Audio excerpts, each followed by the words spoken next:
Hey guys, tonight we're slipping behind the towering curtain walls and drawbridges of the medieval world to explore something that's always felt a little enchanted, a little dangerous, and somehow still oddly cosy: castles.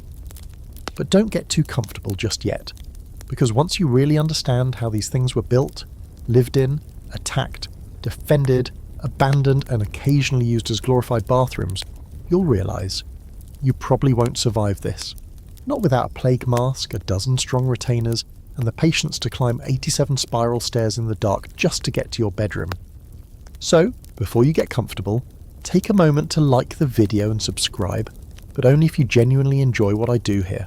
And hey, where are you watching from tonight? Drop your city and time in the comments. I always love knowing where these sleepy little history nerd nights are coming from. Now, dim the lights, maybe turn on a fan for that soft background hum, and let's ease into tonight's journey together. We begin not with a giant stone fortress looming on a cliff, but with something humbler, softer, and frankly flimsier. Because the first castles, they were made of wood. You're standing now in the tall grassy fields of 9th century Europe, and before you is a motte-and-bailey, basically a fortified wooden tower on a raised earth mound, with a courtyard below, fenced in by timber palisades. This is the nervous beginning of castle building in the wake of the Carolingian Empire's collapse. Power is fracturing, raids are common, and people are desperate for protection. You hear the hammering of stakes into the earth. The motte rises like a pimple on the landscape, awkward, temporary, but important. The bailey houses livestock, a few soldiers, and whoever the local lord is trying to keep safe from bandits or Vikings or that rival noble 2 hills over. There's a moat, kind of. It's more like a soggy ditch. And honestly, everything smells like wet hay and desperation. It's not glamorous, but it's effective. These early wooden castles could be built in days or weeks, sometimes even faster if enough labour was available. And while they'd burn easily, spoiler alert, they often did, they gave their owners a major psychological advantage. A raised platform, some fences, and a banner snapping in the wind could scream authority in a time when paper crowns and royal seals didn't mean much without muscle behind them. The historical fact here: the Norman conquest of England in 1066 brought these motte-and-bailey castles in droves. William the Conqueror basically peppered England with them like medieval fast food. Quick to build, easy to spot, and very good at scaring the locals. Over 500 were built in just a few years. And the quirky fact? Some of these early castles weren't even used for defence. Archaeologists believe a few were symbolic, constructed quickly and cheaply just to assert power, like popping up a throne on a hill to say, "Yep, this land's mine." One site in Normandy seems to have been used once, never repaired, and then quietly abandoned. It's the medieval equivalent of printing business cards before realising you hate networking. Of course, the scholarly debate here, it's about exactly when and where these castles first emerged. While we know the Normans popularised the motte-and-bailey across Britain, some historians argue that castle-like structures appeared independently in different parts of Europe at different times. Others claim the term castle is a misnomer for these early sites, that they were more like fortified manor houses, lacking the military sophistication of later stone giants. Back in the field, you're staring at a hastily plastered wooden tower that creaks with every breeze. It's not a place you want to sleep during a thunderstorm, but it is the first heartbeat of something that will soon evolve into thick stone walls, arrow loops, secret passages, and royal bedchambers with views to die for. Literally. But for now, you shuffle into the bailey, past a goat who clearly outranks you in social standing, and you realise just how small this whole place feels. The tower only fits a couple of rooms. The food is being boiled in a pot suspended over a fire pit dug straight into the ground. There's a pig running loose. The walls groan with moisture. And yet, this is safety. For the villagers outside the palisade, this represents the best chance of surviving the chaos. Inside these walls, a single lord with a dozen fighters and a few bows might hold off a raiding party long enough for the village to scatter. This is your introduction to castle life. Not opulence, not royalty, just muddy boots, rotting wood, and the slow shivering realisation that power in this era isn't clean or beautiful. It's makeshift. It's territorial. And it smells vaguely of unwashed leather. Still, you're strangely charmed. Maybe it's the soft crackle of the watchfire, or the stars blinking through the narrow gaps in the tower's thatch. Maybe it's the distant sound of a horn, a warning, or maybe just a bluff. Or maybe it's the knowledge that while these early castles seem simple, they laid the foundation for the stone giants that would dominate Europe's landscape and imagination for the next 100 years. As you lie down on a straw mat, itchy and lumpy, you begin to imagine what would happen if this place were made of stone. If those palisade walls were thick granite. If that wooden tower rose 5 stories high with battlements and bells. You picture battalions of men-at-arms training in the courtyard, royal banners flapping from towers, and food being cooked in actual ovens instead of smoke-blackened pits. But for now, the wooden boards creak. The wind hisses through the cracks and you wrap your cloak a little tighter. Tomorrow you'll learn why digging a moat was more important than finishing the kitchen. But tonight, just try not to roll off the motte. It's a long, itchy way down. By the time the first rays of sunlight squeeze through the smoky slats of the wooden tower, the ground outside the motte is already stirring. You stretch, bones stiff from sleeping on straw, and clamber down the rickety ladder to join the groggy flow of bodies shuffling toward the Bailey gate. And there, just beyond the palisade, is a ditch full of muddy water. And no, it's not some failed farming experiment. It's a moat. And tonight you're going to learn that moats, for all their murky mystery and Hollywood drama, were far less romantic and far more disgusting than you might think. In fact, if you're standing downwind, you might start to understand why attackers hesitated to swim across them. Spoiler alert, it wasn't just the archers. The basic idea is simple. You dig a deep trench around your castle, fill it with water if possible, and voila, you've got a defensive barrier that discourages siege engines, scaling ladders, and overconfident invaders. But here's the catch. Not every castle had the luxury of being near a river or spring, which means a lot of moats were dry. Dirt, dust, sometimes lined with sharpened stakes or filled with broken glass or trash. Romantic, right? Still, when water was available, moats could become quite the headache for would-be attackers. Imagine trying to push a 5-ton battering ram across a wooden bridge while defenders above are throwing rocks, boiling oil, and what we'll gently refer to as biological waste. You're basically playing Frogger, but instead of pixelated cars, it's projectiles and plague. Historically speaking, some of the most impressive moats weren't just watery, they were massive. Take the moat around the Château de Chambord in France. It's wide enough to sail a small boat through. And yes, it was primarily decorative by the time it was built in the 1500s, but the concept stuck around for a reason. Even an ornamental moat made a statement. Don't even think about it. Quirky fact time, some moats doubled as fish farms. That's right, eels, carp, even a pike were raised in the very water meant to repel enemies. So while soldiers trained and squires fetched water, the Lord's chef might be catching dinner with a net outside the curtain wall. Practical? Absolutely. Slightly gross? Also, yes. And here's where the scholarly mud starts to fly. There's long been a debate about whether moats were as effective as medieval chronicles claimed. Some historians argue that moats served more psychological than tactical purposes, especially in areas where siege warfare was rare. Others point out that moats were often shallow, stagnant, and easy to bypass with a little engineering.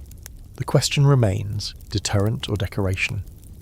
You step closer to the moat's edge. The water is still. It reflects the rising sky in a way that's almost pretty, if you can ignore the floating feathers and the suspicious ripple that might be a frog, or something worse. There's a thin layer of algae across one side and an unmistakable tang in the air like wet leaves, spoiled wine, and something long dead. A local lad with a slingshot tells you not to lean too far. He grins and says last week his chicken fell in and never came back. You decide not to ask questions, but imagine being an attacker, clad in chainmail, holding a 15-foot ladder, with orders to cross this moat in broad daylight while defenders rain arrows and insults down on you. You're soaking wet, 30 pounds heavier from the waterlogged armour, and just now realising that the ladder doesn't reach high enough. You turn back, and there's the moat again, now filled with panicked soldiers trying not to drown. Moats weren't perfect, but in the right circumstances, they worked. Especially when combined with other defences, steep banks, fortified bridges, and machicolations, those delightful holes above the gatehouse from which defenders could drop anything unpleasant. Moats were the first hurdle in a long, miserable obstacle course of death and delay. And speaking of bridges, the drawbridge is your only way across. It creaks as it's lowered, chains rattling and groaning with every inch. You step onto the damp wood which smells like old rope and mildew, and try not to think about how many horses, carts and muddy boots have crossed this same path, Inside the castle walls, the moat feels distant. But you know it's there. Like the line between us and them, water was a way to create psychological distance. On this side, safety, food, hearth fires. On that side, arrows and ambition. As evening falls again, you return to the edge of the moat with a candle in hand. The wind flickers the flame as frogs croak from somewhere deep within the reeds. You wonder how many stories ended right here. Defenders who misjudged a jump, messengers who fell off the bridge, or prisoners tossed in as punishment. Yes, that happened. In more than one grim chronicle, moats are described as final resting places. Convenient in a way, no burial costs, but even among the bleak, there's a strange comfort in the stillness. The castle walls rise behind you, casting long shadows across the water. The drawbridge is up now, the torches lit, the gates closed. Inside, the sounds of laughter and clinking mugs drift faintly on the air. Out there, on the other side of the moat, is the wide, dark world, full of hungry eyes and sharp steel. But in here, for now, you're safe. You wake to silence, the kind that feels thick and ancient, like the castle itself is still sleeping. There's no rooster, no clanging pots, just the distant echo of footsteps along a stone corridor above you. It's your third day here, and you're finally inside a real stone castle. No more soggy ditches and timber towers. This place has walls that could outlive dynasties. You step out of your bedroll and into the chill air of the corridor, where the torches sputter low, shadows dancing like gossiping ghosts. Today you're on the hunt for something hidden. Not treasure, not exactly. You're looking for the unseen arteries of the castle, the things that connected it to is from the inside. Secret passages, twisting stairwells, hollow walls, and little architectural quirks that let people disappear and reappear when it suited them. Castles weren't just blunt fortresses, they were also riddles in stone. You follow a servant girl through a narrow door hidden behind a tapestry. It's no bigger than a wardrobe and you have to duck. The passage beyond is barely shoulder width, the stone uneven beneath your feet. This isn't a grand hall, it's a servant's route, a shadow path used to move food, messages and people without disturbing the main court. It smells faintly of smoke and candle wax, and the walls are cool to the touch, like they never knew sunlight. Historically, these passages weren't just for convenience. Some were built with deception in mind. In high-risk castles, border strongholds, royal palaces under threat, passages were escape routes. They led to hidden exits in outer walls, to wells, or even to underground tunnels that opened far from the castle's reach. These routes were often known only to the lord and a few trusted retainers. In times of siege, they meant the difference between capture and freedom. Your footfalls echo softly as you move deeper. You pass a spiral staircase, this one spiraling clockwise upward. You remember why. Defenders coming down the stairs had more room to swing their swords with their right hand, while attackers going up were cramped, shieldless, and vulnerable. Every turn, every angle, every awkward passage, it's all by design. Quirky fact. Some castle staircases were deliberately uneven in height and depth, designed to trip unfamiliar feet. And don't think about running, especially not in armour. Some poor soul at Chateau de Chinon supposedly tumbled an entire floor down because he wasn't used to the trick steps. That's a very medieval way to say, locals only. You emerge into what looks like a storage room, except one wall has a strange pattern. The stones don't match. One pushes in with a solid thud, and the wall gives way just enough to slip through. On the other side, another passage, unlit and descending. This is where the legend creeps in. Some scholars argue that many of these so-called secret passages were exaggerated or added in later restorations. Romantic notions of spies and secret lovers sneaking through castle walls are often just that, romantic. But others say no, some were very real, especially in royal castles where betrayal came more often than siege towers. Edward VI is said to have designed secret escape tunnels into several of his Welsh castles, including one that led directly to a sea cave. That's the kind of paranoia that only centuries of civil war can buy. You crouch into the darkness. The stone smells different here. Older, like cellar dust and wet lime. Your fingers graze the wall as you move. The air gets colder, the draft sharper. Somewhere above, life continues, laughter, footsteps, the scrape of a fire iron. Down here, it's like time stopped. And then, suddenly, a crack of light. A slot in the stone wall. An arrow loop. Barely the width of 2 fingers, but wide enough to see out. You're near the outer curtain now. If someone came to storm the walls, This is where the defence would begin. Arrows loosed from the shadows, crossbow bolts fired from unseen hands. It's also a perfect place to slip away unnoticed. Some castles took the concept of secret routes to another level. Castle Stalker in Scotland, isolated on a lake island, had underwater access routes. Rumours swirl about Prague castle housing alchemical tunnels and escape routes tied to the mysterious Rudolph II. And in many castles, the same corridor might serve three functions: servant access, defence line and escape hatch. Multi-purpose architecture, centuries before IKEA. You double back toward the main hall, where torchlight spills from a nearby arch. This time you climb the spiral stairs, feeling the rhythm of their curve. 1, 2, trip, step, 3. The way each level unfolds feels like a labyrinth. You pass small doors, storerooms, priests' cells, maybe even a hidden chapel. This castle isn't large, but it's layered. Every wall has a purpose, every passage a secret. And here's the strange debate. How much of it was planned? Some archaeologists argue that many hidden passages were just the byproduct of evolving architecture. When castles were rebuilt or expanded, new walls often swallowed old ones. Passages that were once ordinary suddenly became hidden, forgotten, or deliberately walled off. What we see today as secret might have just been inconvenient storage in the 1300s, but some features were definitely deliberate. Panic rooms existed before the term did. Safe chambers with thick doors, often hidden behind fireplaces or bookcases, yes, really, where the noble family could barricade during uprisings.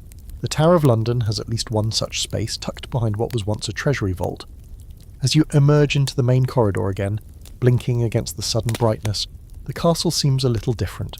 You've seen its bones now, you've slipped through its veins, and it no longer feels like a fortress. It feels like a giant living puzzle.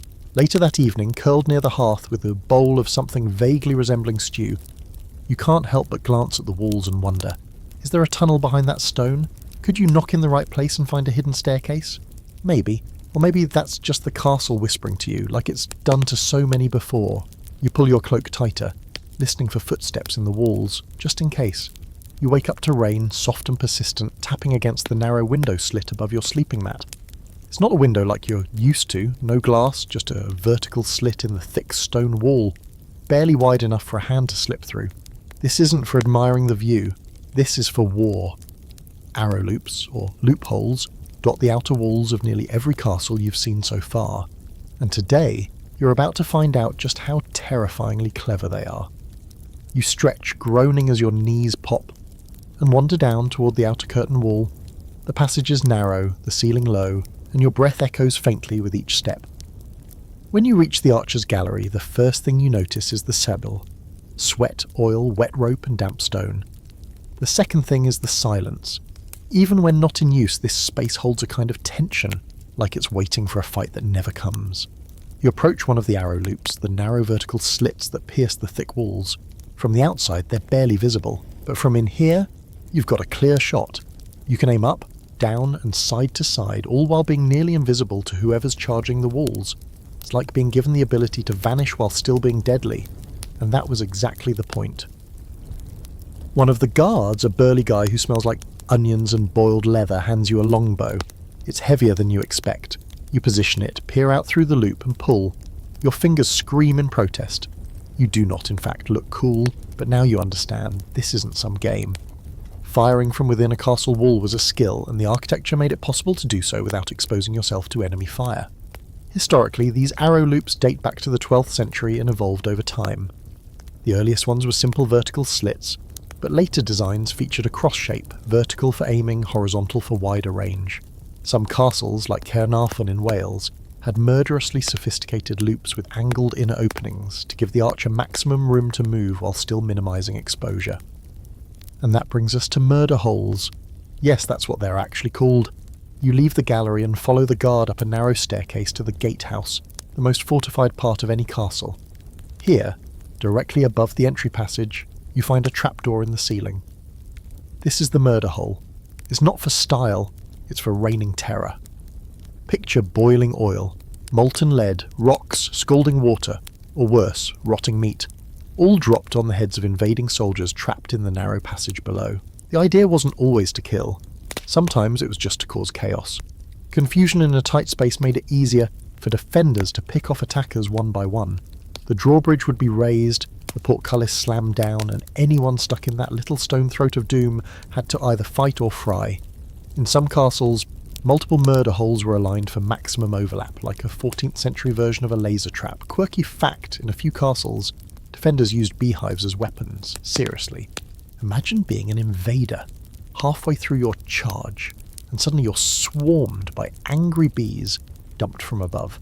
Sounds ridiculous until you remember you're wearing 0 pounds of armour and there's nowhere to run. Bees, 1. Knight, 0. And the academic debate? Some historians argue that murder holes were often symbolic, meant more as psychological deterrents than functional traps. There's limited evidence that they were regularly used to pour boiling liquids. After all, boiling oil was incredibly expensive and boiling water took time. Some say it was more about creating fear than actually cooking intruders alive, but others insist that during long sieges, every trick counted, and even a single murder hole could tilt the odds in your favour. You peer down through the stone opening. It's eerily quiet. You imagine enemy soldiers shoving forward in desperation, slipping on mud or blood, shields raised, panic in their eyes. And above them, this very hole, waiting. You step back, swallowing the lump in your throat. Back outside, the rain has turned to mist. You circle around to the outer curtain wall again, trying to see the loops and holes from the outside. They're practically invisible. You'd never guess how many sharp-eyed archers are lurking just behind those walls, arrows nocked, ready to skewer you if you so much as breathe wrong. This is the genius of medieval defence. Not just brute force, but elegant cruelty.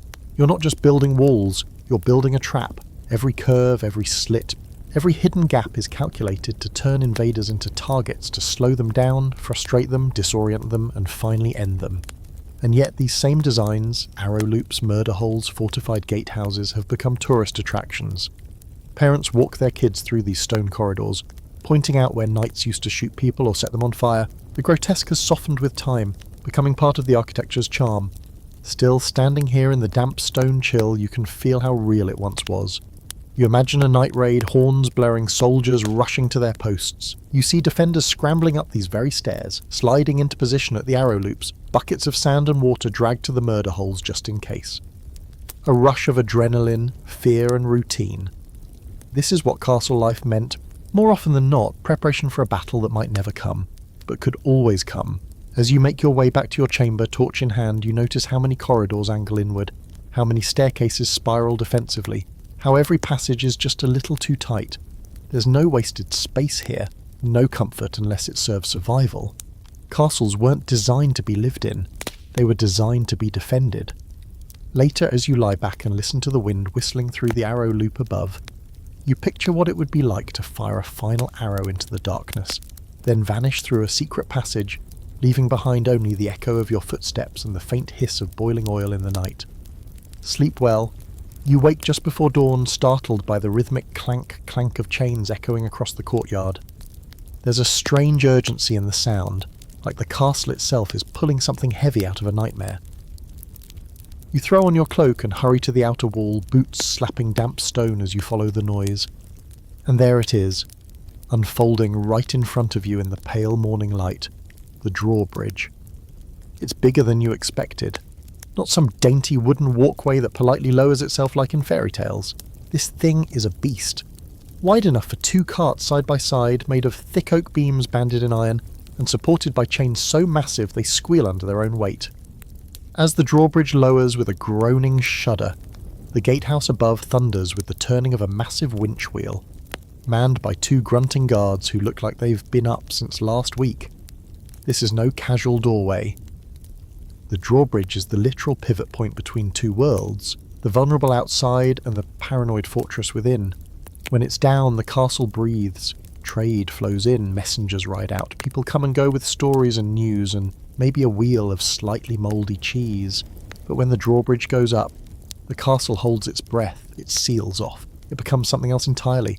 You cross the bridge slowly, feeling the vibration beneath your feet as the chains finish unwinding. It creaks and shifts just enough to remind you that it's meant to move and meant to deny. Imagine being caught on this thing when the warning bell rings, scrambling as it rises behind you, your only path back disappearing into thin air.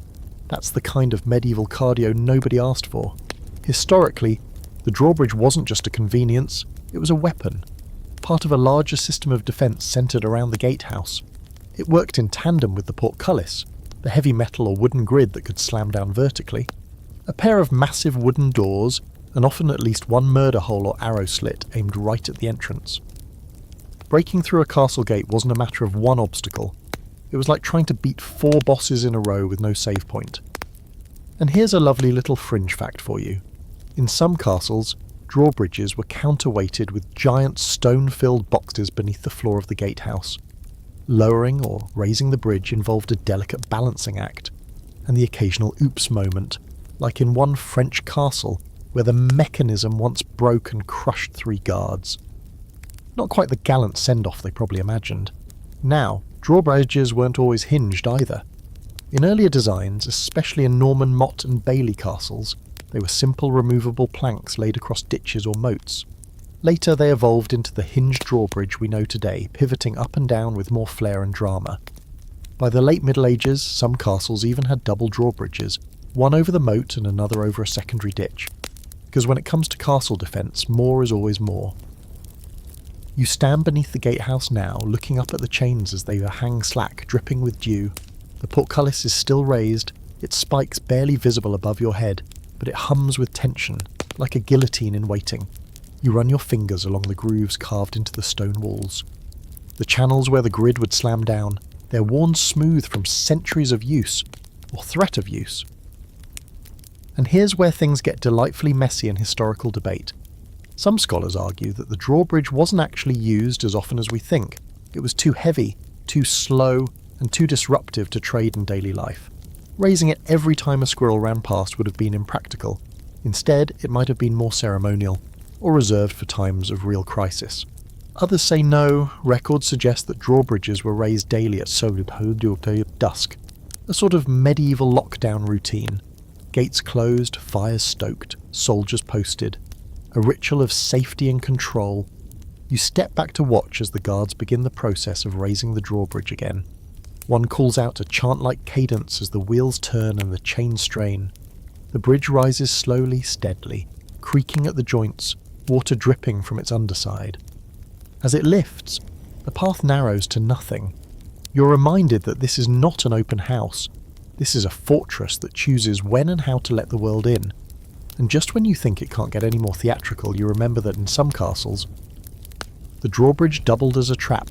That's right, lowering it could bait attackers into the killing zone, where archers waited in high towers, crossbows trained on the bridge like a giant welcome mat that says, "You first." In a few documented cases, defenders even pretended to surrender by lowering the drawbridge, then ambushed the attackers mid-crossing. Medieval hospitality was a whole different genre. As the final thud of the bridge locks into place, you're struck by how much of castle life revolves around control. Not just control of people or property, but of access. The ability to say no, the ability to vanish behind stone and water and fire. The drawbridge is more than a piece of wood. It's a boundary, a statement, and occasionally a lie. Later that evening, when the outer courtyard quiets and the guards relax around the fire, you find yourself staring out from one of the arrow slits above the door. The drawbridge is up again, a sharp wooden wall with its iron teeth pointed at the sky. Beyond it, the world is still and dark, and the only sound is the rustle of trees in the wind. Inside, the fire crackles, the hall glows, and the portcullis sits just overhead, ready, waiting. Sleep comes a little easier tonight, not because you feel safe exactly, but because you finally understand just how hard it is to get in. It's late morning when you follow the steward through the main hall and out toward a quieter corner of the castle. The kind of area that doesn't show up on guided tours. You pass beneath a crumbling arch, step carefully over a slick patch of moss, and arrive at what looks, at first, like a normal section of the outer wall. But the stones here look off, pitted, redder than they should be. The steward taps the wall with a crooked finger and says, "This one's got eggs in it." You blink. Eggs? He nods. And oxblood, sometimes milk. And that's when it hits you. Some medieval castles were held together with breakfast, or at least the medieval version of it. Today you're diving into the weirder world of medieval construction materials, where lime, sand, and stone mixed with ingredients you'd expect to find in a cursed omelette. When people picture castles, they imagine cold, eternal steels but stone needs mortar, something sticky and strong to hold it all together. Lime mortar was the standard in much of medieval Europe, made by burning limestone, slaking it with water and mixing it with sand or bitumes. The result? A slow-setting, durable binding paste. But the thing is, medieval masons were artists and improvisers. If they thought something might make the walls stronger or set better in wet weather, they'd toss it in, and that's how eggs got involved. Historical fact, in several documented cases, especially in Eastern Europe and parts of the Middle East, large quantities of egg whites were added to lime mortar to create a stronger, more elastic binder. The proteins in the egg whites apparently helped the mixture resist cracking as it dried, making walls more resilient. In some records, masons claimed that the walls mixed with egg mortar sang when struck, a low vibrating hum that was taken as a sign of strength. But wait, it gets weirder. Oxblood was also sometimes added to the mix, mostly for its sticky properties. It acted like an early form of glue, binding particles more tightly and helping the mortar stick to vertical surfaces better. There's one account from Spain in the 12th century describing a wall built using a combination of lime, sand, oxblood, and, just to really seal the deal, crushed animal bones. That's not mortar, that's a medieval smoothie. And then there's milk, particularly in regions with heavy rainfall, like parts of Ireland and Wales. Some masons reportedly added milk or curdled whey to their mortar. The fats and proteins supposedly helped waterproof the mix, and while modern science raises an eyebrow at that claim, chemical tests have confirmed traces of lactic acid in several preserved samples. Imagine the smell during construction. Just imagine it. The quirky fact here: in one strange and often cited legend from India's Golconda Fort, it's said that a mortar made with egg whites was so strong it resisted British cannon fire during sieges. Scientists later tested the walls, and lo and behold, they found preserved albumin proteins in the plaster. Whether it actually deflected cannonballs or just annoyed them slightly is up for debate. Speaking of debates, there's a spicy one here in scholarly circles. Some historians argue that these organic additives were more symbolic than structural. In other words, the addition of blood, milk or eggs may have served ritualistic purposes. In a deeply religious time, every building was a spiritual act. Perhaps sacrificing food into the walls was meant to consecrate the structure, not just strengthen it. Others disagree, citing physical evidence and practical results. But the question remains, were medieval builders mixing materials or mixing magic? Back in the castle, the steward shows you a half-repaired section of wall. You run your fingers along the mortar. It's rough and sandy, but there's a stickiness to it even now, like the stone still remembers. You ask if they have ever tested it. He grins. Some grad student came through with a lab kit once. Said it tested positive for chicken proteins and lime. No idea what that means, but we stopped eating the eggs around here after that. You wander on, eyes scanning the walls with a new awareness. Suddenly every stone feels suspect. Was this one held together with breakfast? Is that patch soaked in old milk? You don't know whether to be impressed or mildly grossed out, but it makes sense in a way. Castles weren't just built from stone and sweat. They were patched, amended, and customised over decades, sometimes centuries. Whatever materials were available were used, even if that meant raiding the kitchen or the local butcher. A castle wasn't a monument when it was built. It was a tool, a giant, clunky, weather-beaten tool designed to protect, impress, and sometimes outlast the people who built it. And these unusual ingredients weren't just about strength, they were about trust. You used the materials your father used and his father before him. You didn't question the recipe, you just mixed it, prayed it held, and moved on. You eventually find yourself in a quiet corner of the keep, where a small section of the wall has been intentionally left unplastered to show the layers beneath. It's a kind of time capsule, a slice of the castle's digestive system. You can see the fine white mortar between the stone courses, cracked but still firm. If you sniff very carefully, you swear you catch something faint, earthy, chalky, and eggy.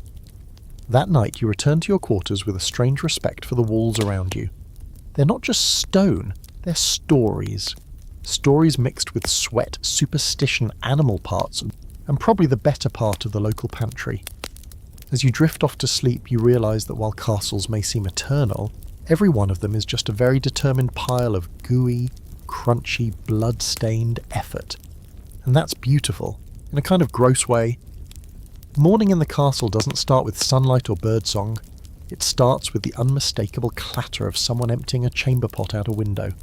You're not even fully awake when it hits you, figuratively, thankfully, but the sound alone is enough to wrinkle your nose and remind you medieval castle life was a full-contact sensory experience, and not always in a good way.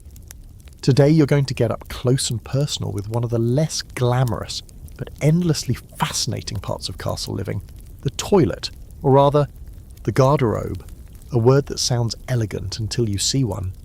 You slip your boots on, dodge a half-eaten fish carcass in the corridor, we'll circle back to that later, and follow a narrow stone passage that leads off one of the upper floors of the keep. It's cold, damp, smells like mildew, and centuries of vaguely regrettable decisions. Then you find it, a tiny stone room with a narrow seat cut into a stone slab. Below that, a vertical chute that disappears into the darkness. Welcome to the throne room. This is the castle's toilet system in its purest form. A hole in the wall, sometimes overhanging the moat, sometimes just dropping waste into a pit or cesspool. It's called a guardrobe. And if you're picturing a bathroom in the modern sense, stop. This is less about comfort and more about gravity doing all the work. Historically, guardrobes were often built into the outer walls of castles, tucked into little stone outcroppings called latrine turrets. The idea was simple: go in, drop out. Waste would either be flushed away by rainwater, dropped into a designated cesspit, or, in some unfortunate designs, pile up just below the chute until someone got around to dealing with it. And you want a quirky fact? Some medieval people actually believed the strong smell of a guardrobe kept away the evil spirits and disease, so much so that clothes were sometimes stored there, hanging near the chute to keep lice and moths away. That's right, your doublet might reek, but at least it was parasite-free. Now let's talk architecture, because yes, even Abeath rooms had strategy. The most advanced castles used multiple guardrobes with sloped chutes that funneled waste into specific drainage areas. Some even had rudimentary water channels that in theory helped flush the mess away, especially if the castle sat near a river. Bodiam Castle in England had chutes positioned above the moat, letting nature take care of the clean-up, efficient, disgusting, very medieval, but don't go romanticising it too much. These spaces were drafty, dark and, shall we say, interactive. On windy days, the chute could blow back. On hot days, the stench lingered like a curse. And in sieges, well, things got dire. In several documented cases, invaders used latrine shafts to sneak into castles. The thinking was simple. Nobody guards the poop chute. But guess what? After a few successful infiltration stories, castles started securing even those with bars or special grates. That's when you know you're living in a high-security situation. You're installing anti-poop chute defences. There's a particularly disturbing tale from Chateau Gaillard in France, where attackers allegedly climbed up through the waste chute to breach the inner defences. Imagine volunteering for that squad. All right, men, who's brave enough to climb through 5 years of sewage to claim glory for France? Cue nervous shuffling and regret. And yet, despite the smell and the architectural risks, guardrobes were considered a sign of a well-built castle. A place without one meant chamber pots and constant disposal duties, usually handled by the lowest-ranking servants, or sometimes passed down to unlucky apprentices. You see a lot of pride among lords whose castles boasted modern facilities. Some even had multiple floors of guardrobes, stacked neatly so the waste could drop through aligned chutes. That's medieval engineering at its most unpleasantly efficient. There's also some scholarly debate about just how hygienic these systems were. Some researchers argue that castle residents understood basic cleanliness, bathing occasionally, washing hands before meals, even using herbs or ashes for sanitation. Others insist that the sheer lack of plumbing made the average castle a breeding ground for disease. The truth? Probably somewhere in the middle. Medieval people weren't clueless. They just didn't have PVC pipes and antibacterial soap. But they did know that you wanted to keep your waste away from your food, your water, and ideally your bed. You leave the guardrobe with a fresh respect for modern plumbing and descend toward the kitchen yard where another unfortunate soul is dumping a sloshing bucket of something horrible into a waste trench. The smell is intense, an earthy bouquet of rot, fermentation and mystery. You breathe through your mouth. It doesn't help. But this was daily life in a castle. You didn't escape it, even if you were royalty. Kings had their own private guardrobes, sure, often attended by a groom of the stool, an actual job title for the person who assisted the monarch during toilet time. It was a weirdly prestigious role too, because if you're close enough to the king during his most vulnerable moment, you're close enough to influence everything else. Later that night, you find yourself looking at the castle walls differently. Not just as barriers or battlements, but as pipes, vessels, systems. This place isn't just defending itself from swords and arrows, it's constantly fighting gravity, waste, weather, and time. And maybe that's what makes castles so impressive. Not the glory or the feasts or the banners, but the fact that someone, somewhere, had to design a toilet system into the thick stone walls and make it work. Not because it was glamorous, but because people had to go. You curl up in your bedroll, grateful you didn't have to balance over a hole in the wall tonight. Outside, you hear the trickle of runoff from the guardrobe turrets, rain helping to carry away the remains of the day. It's gross, yes, but it's real. And in its own way, kind of beautiful. Just don't drink from the moat tomorrow. The first time you see it from the courtyard, you stop mid-step, stew bowl in hand, mouth open, a turret perfectly round rising from the wall like it was carved by time itself. It isn't the tallest part of the castle, not by a long shot, but there's something about it that draws your eyes. Maybe it's the smooth curve of the stonework, or the way it juts slightly outward, like a watchful eye leaning over the wall to see who dares approach. It looks elegant, which of course means it was probably built to kill someone. Turrets. They're the dreamy, fairy tale features that define castles in pop culture, the parts Disney stylized into soft pastel sugar cones. But here, standing beneath one in the cold grey light of a medieval afternoon, you understand they were anything but soft. They were military hardware, designed to solve a specific deadly problem, the blind spot. And see? Square towers, common in early castle design, had a fatal flaw. Their corners created weak spots that couldn't be defended properly. Attackers could huddle in the crook of a wall, safe from above, and chip away at the structure like termites. Round towers, and especially turrets, solved this. Their curved walls deflected projectiles better, had no true corners to hide in, and allowed defenders a full 360-degree field of fire. You climb a narrow staircase that spirals within the turret's spine, dizzyingly steep and tight. Your shoulder brushes the wall with every step, and there's no handrail, just stone and trust. At the top you emerge into a small circular platform surrounded by a waist-high parapet. The view is commanding, fields stretching for miles, birds wheeling in lazy circles above the treetops, and down below, the castle's outer walls curling like a stone snake. And just like that, you get it. This is about power. From here, archers could pick off anyone approaching the wall.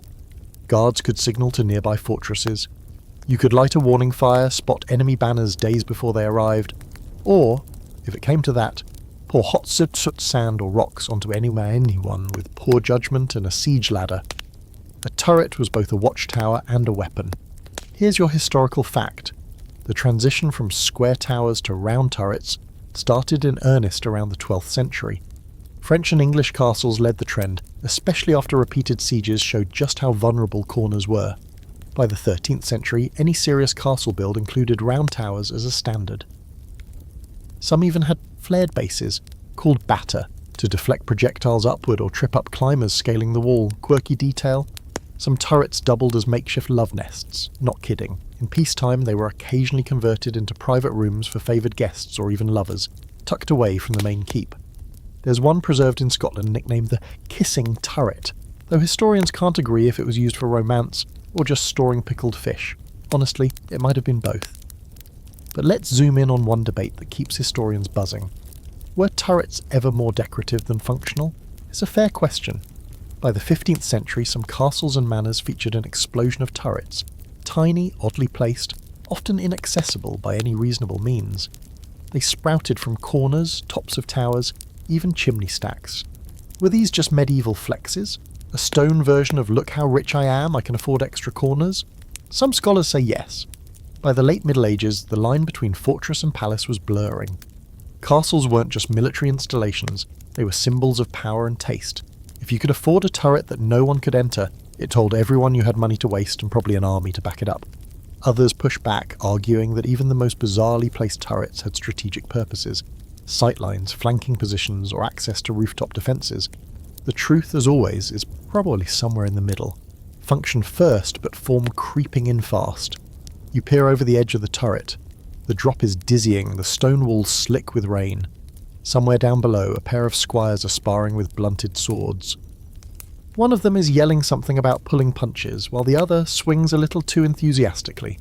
You smile, then step back from the ledge.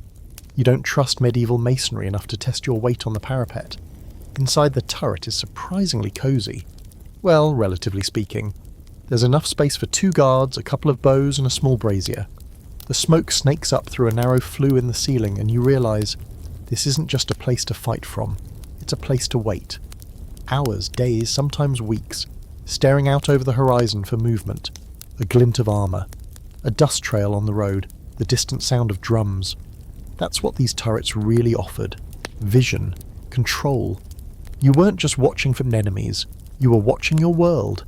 Who came and went, who owed taxes, who dared build a wall too close to your land. The view from the turret was less about beauty and more about dominance, and yes, over time, turrets did evolve into symbols of wealth and status. You see it in late medieval and Renaissance architecture, especially in France and Germany. Elaborate corbelled turrets perched like stone teacups on manor houses, often with no military value at all. They became architectural flair, Gothic earrings on the ears of the rich. You sit for a moment in the turret's quiet. The wind whistles through the slit windows, and the sky is starting to blush with evening. There's something strangely comforting about the circular walls. No corners, no hiding places, just smooth, silent stone is both a womb and a watchtower. As you descend the spiral steps again, carefully, because they're slick and entirely unforgiving, you think about all the people who've climbed them before. Guards, lovers, lords, messengers, maybe even the occasional poet sneaking away to stare at the stars and pretend the world outside was a little less violent. Tonight, when the castle walls glow in torchlight and the night watch takes up its post, you'll remember the turret's view, not just for its beauty, but for what it meant. Vigilance, control, and the quiet power of seeing first. You follow the smell before you see the flames. A thick, savoury, smoky aroma curls through the narrow corridors and out into the courtyard. Roasting meat, charred onion, and something sweet that might be fruit or just the smell of something burned to a crisp. It leads you around the corner and through a heavy wooden door reinforced with iron.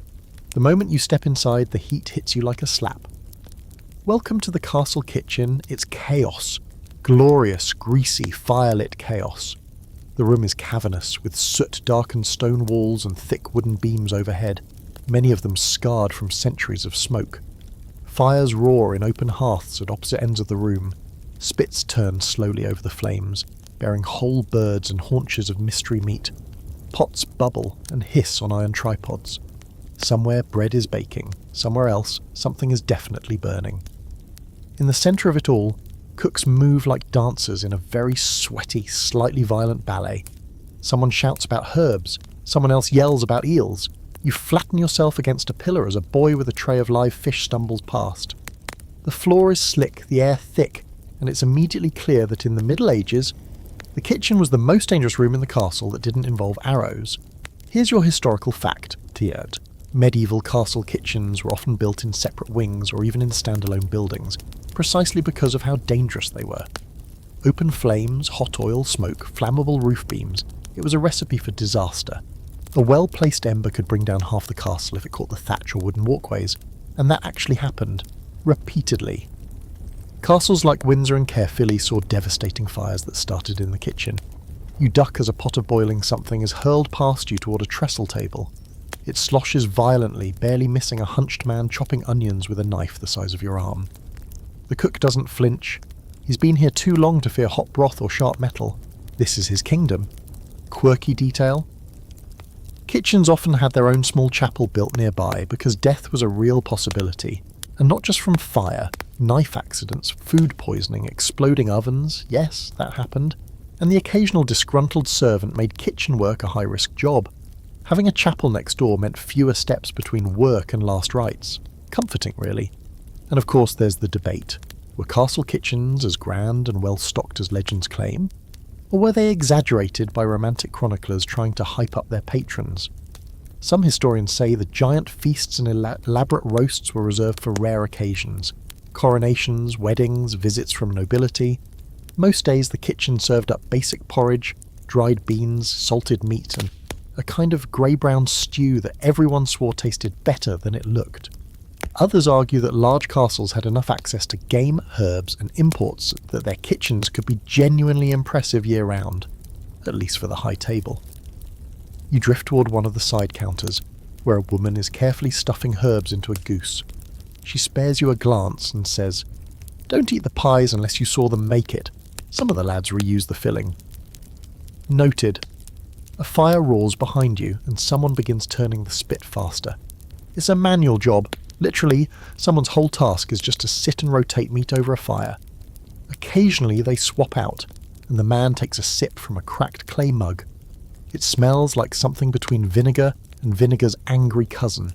Near the wall, a boy is salting fish. Dozens of them, one after another, like it's the only job he's ever known. You ask if it ever gets boring. He shrugs. Sometimes I get promoted to eel. There are storage barrels in the corner, labelled with charcoal, ALE, salt, wheat, raisins, and ominously tongues. You're not sure what animal the tongues belong to. You don't ask. You finally spot the oven, a hulking brick monstrosity with an iron door that glows orange at the edges. The baker opens it briefly to check the loaves inside, and a blast of hot air nearly singes your eyebrows.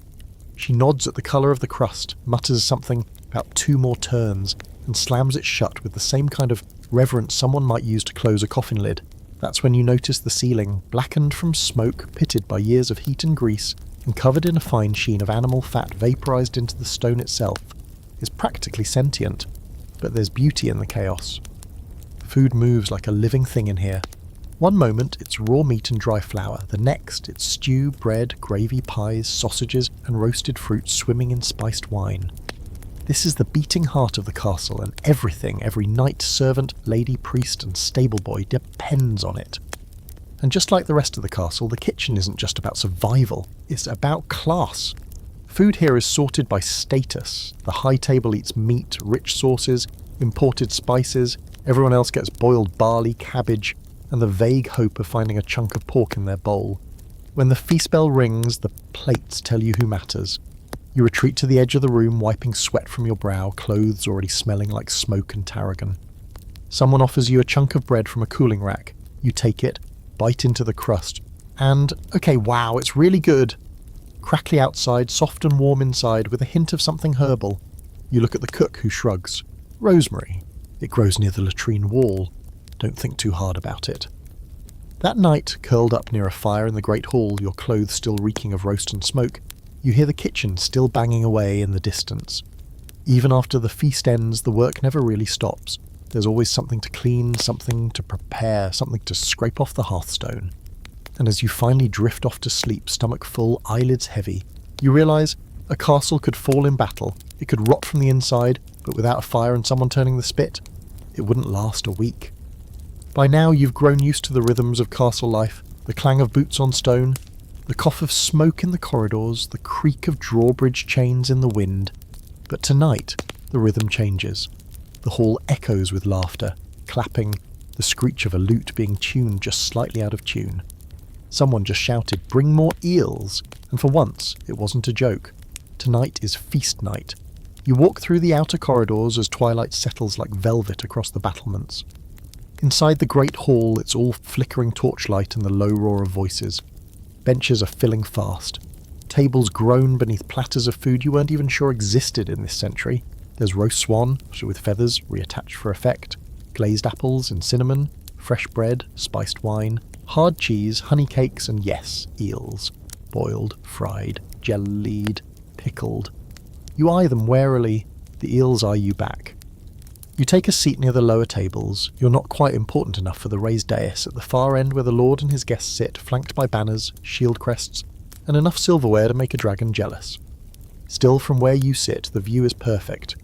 You see everything: food, folly, and inevitably flatulence.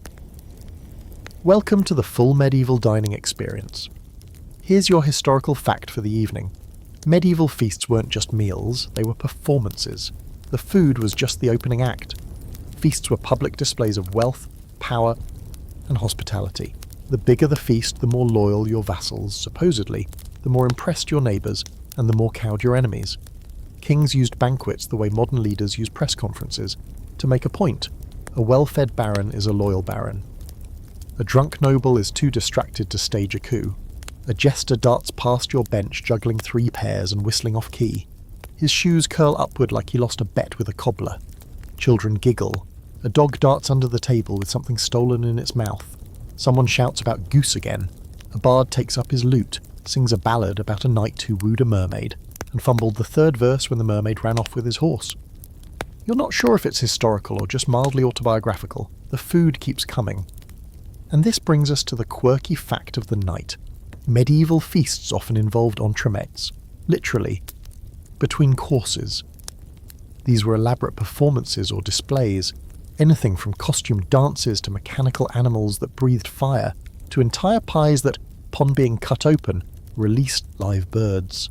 One chronicler even wrote of a boar's head that opened its jaws to sing, probably a puppet, possibly a hallucination. Of course, it's not all glamour and goose grease.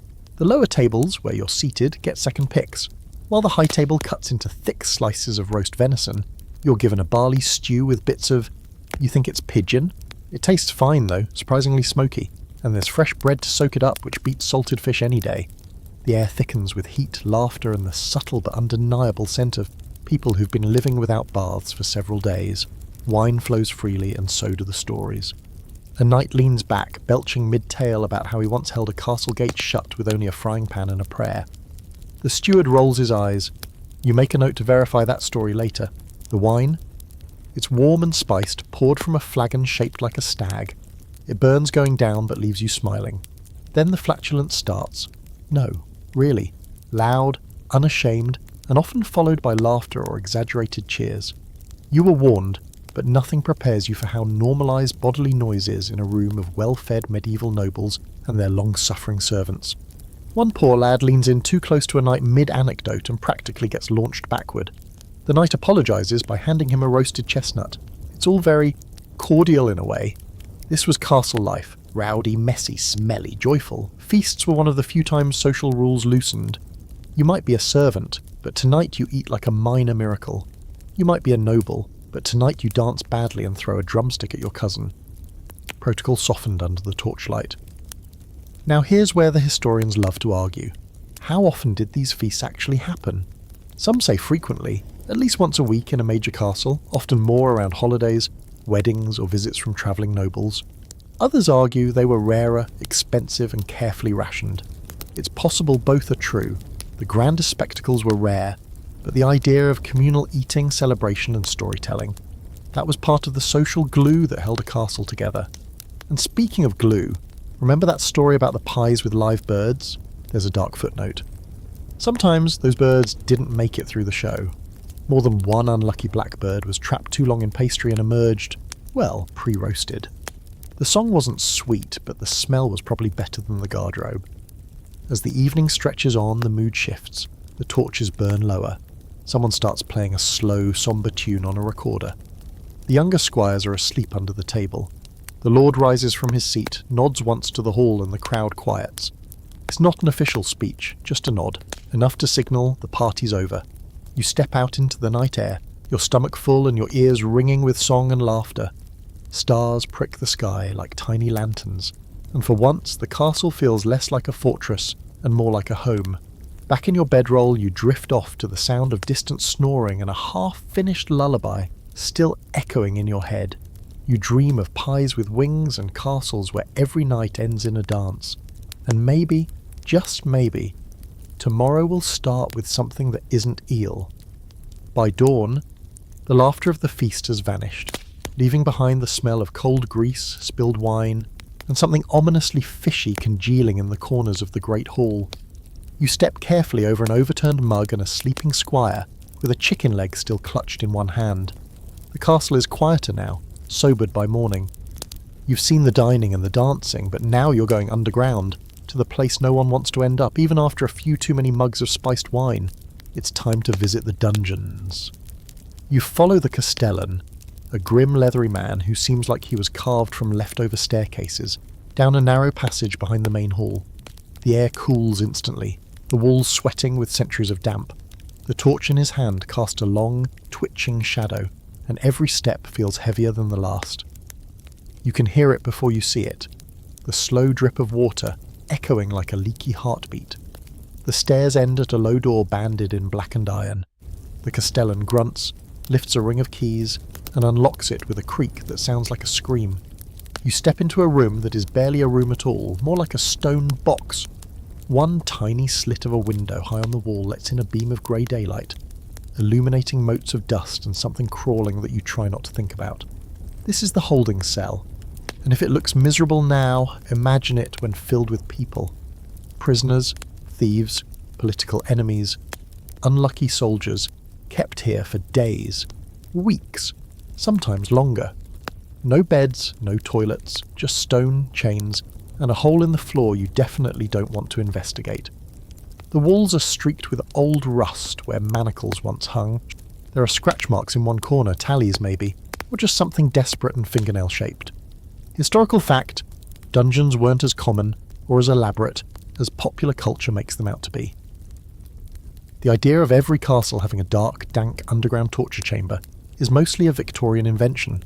In truth, many castles didn't have permanent prison spaces at all. Those that did use them sparingly, often for short-term confinement rather than long theatrical suffering.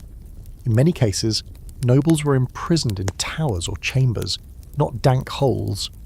Lower-ranking criminals, thrown into pits like this one. And yet, when they did exist, castle dungeons were often grim. In some, prisoners were kept in oubliettes, literally forgotten places. These were vertical shafts accessed through a trapdoor in the floor, with no door. No stairs and no way out unless someone hauled you back up. You'd be lowered in and left there, in darkness, sometimes up to your knees in filth. No escape, no sunlight, just time. The Castellan leads you to one now. He lifts a heavy wooden panel in the floor and points to a black void. You lean over, breath catching as a gust of stale air rises from below. You can't see the bottom. You're not even sure there is one. Dropped a goat down there one, he mutters. Took 2 days before it stopped bleating. Quirky, if slightly horrifying detail. In at least one documented case from the 14th century, a noblewoman used her castle's oubliette not for prisoners, but for cheese. Turns out it was cold, dark, and just the right level of humid for aging. Scholars still debate whether this was genius or deeply unsettling, especially considering the oubliette's previous occupants. Now, the big debate. How much torture actually took place in castle dungeons? The answer is, less than you think, but more than you'd hope. Yes, there were torturers. Yes, there were devices, racks, thumb screws, the occasional spiked chair, but these were rare and often reserved for political prisoners or religious heretics.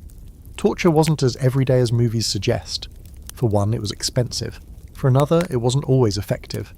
And despite modern assumptions, medieval legal systems did have rules. Gruesome ones, sure, but still rules. Torture often required special permission, and in some regions, was strictly limited in duration and intensity. But that doesn't mean life down here was kind. The psychological toll of being buried alive in a stone box, uncertain of your fate, was torture enough. Some prisoners confessed to crimes they didn't commit just to be moved to a warmer cell or fed a scrap of meat. Others died of exposure, starvation, or, in one recorded case, boredom, though the chronicler may have been editorialising that last one. As you walk deeper into the dungeon wing, you notice how silence here feels different. Heavy, waiting. The walls seem closer, the ceiling lower. You step over a pile of old straw and something that might have once been clothing. In another cell, a rusted cage hangs from the wall, man-sized, with a latch that only opens from the outside. The Castellan shrugs. Used to be a talking punishment. Loudmouth spent a night in there, usually fixed 'em. But not everyone suffered. Some nobles kept in castle dungeons received relatively comfortable quarters, beds, books, meals, and their imprisonment was symbolic more than punitive. Take the famous case of Richard II, imprisoned in Pontefract Castle before his death. Or Mary, Queen of Scots, held in various castles under what can only be described as extremely restricted spa conditions. Still, you can't help but feel the weight of it all. The stories in the stones, the desperate prayers mumbled into darkness, the forgotten names carved into walls no one looks at anymore. You finally return to the surface, blinking like a mole, the sunlight almost painful after so much shadow. The castle above is still alive, Laughter from the kitchens, the rhythm of boots in the courtyard, banners flapping in the breeze. It feels unreal after what you've seen, like you were just visiting the lungs of the castle, the hidden places where it breathes out all its worst memories. That night, lying beneath a soft blanket near the fire, you think of the oubliette, the silence, the goat, and you realise that castles weren't just homes or fortresses, they were machines of power, of punishment, of fear. Every stone above was supported by the silence below. You wake before dawn this time, the castle still wrapped in a heavy blanket of mist, the walls silent except for the occasional cough of a guard on the battlements. The stone beneath your feet is cold, the air thick with dew, and everything feels still, paused, as if the entire fortress is waiting to exhale. You tug your cloak tighter and wander down the hallway toward one of the quieter chambers, drawn by a flicker of colour glimpsed through an open doorway. Inside, the world shifts. Warm candlelight dances over stone walls hung with what can only be described as astonishing. Woven scenes of unicorns, lions, knights, and ladies floating above fields of red, gold, and deep forest green. Massive tapestries stretch across the chamber walls, each one so detailed it's like stepping into someone's embroidered dream. And just like that, you're no longer in the realm of war and latrines. You've entered the symbolic heart of the castle, the part where meaning matters as much as stone.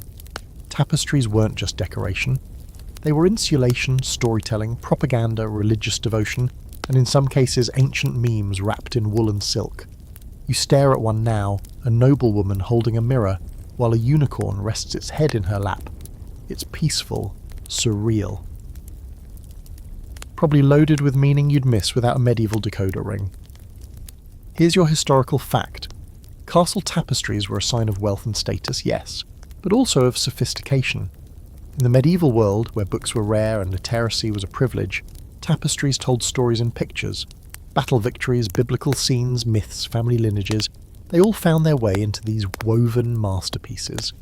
The famed Lady and the Unicorn series in France, for example, is widely interpreted as a visual allegory of the five senses, plus a mysterious sixth. Others suggest it's about courtly love, or female empowerment, or both, or neither. Interpretations shift like shadows. You run your fingers lightly along the edge of one tapestry, carefully, because it's older than most countries. The weave is tight. The colours faded but still vibrant in the flickering light. It feels alive, like the weaver poured more than skill into it, like it holds secrets, and maybe it does. Quirky fact, some tapestries were designed to be portable. That's right, they were part of a noble's luggage. Rolled up and carried from one castle to another, tapestries served as personal branding for the aristocracy. Imagine arriving at a borrowed fortress, hanging your unicorn battle wall art on the stone, and instantly making the place your own. It's like medieval wallpaper mixed with a power move, and the symbolism didn't stop at unicorns. Colours meant things. So did animals, trees, flowers, even the angle of a character's head. A lion could symbolise courage, or a specific family line. A rose could mean purity, or political alliance. It was all maddeningly subtle. For scholars today, trying to decode medieval tapestries is like trying to read a letter written in emojis by someone 400 years dead and very into Christian allegory. This brings us to a scholarly debate. Were all these tapestries meant to be understood by everyone, or were they essentially private codes? Some historians believe the messages were meant to be broadly readable, moral lessons, religious reminders, family legacy markers.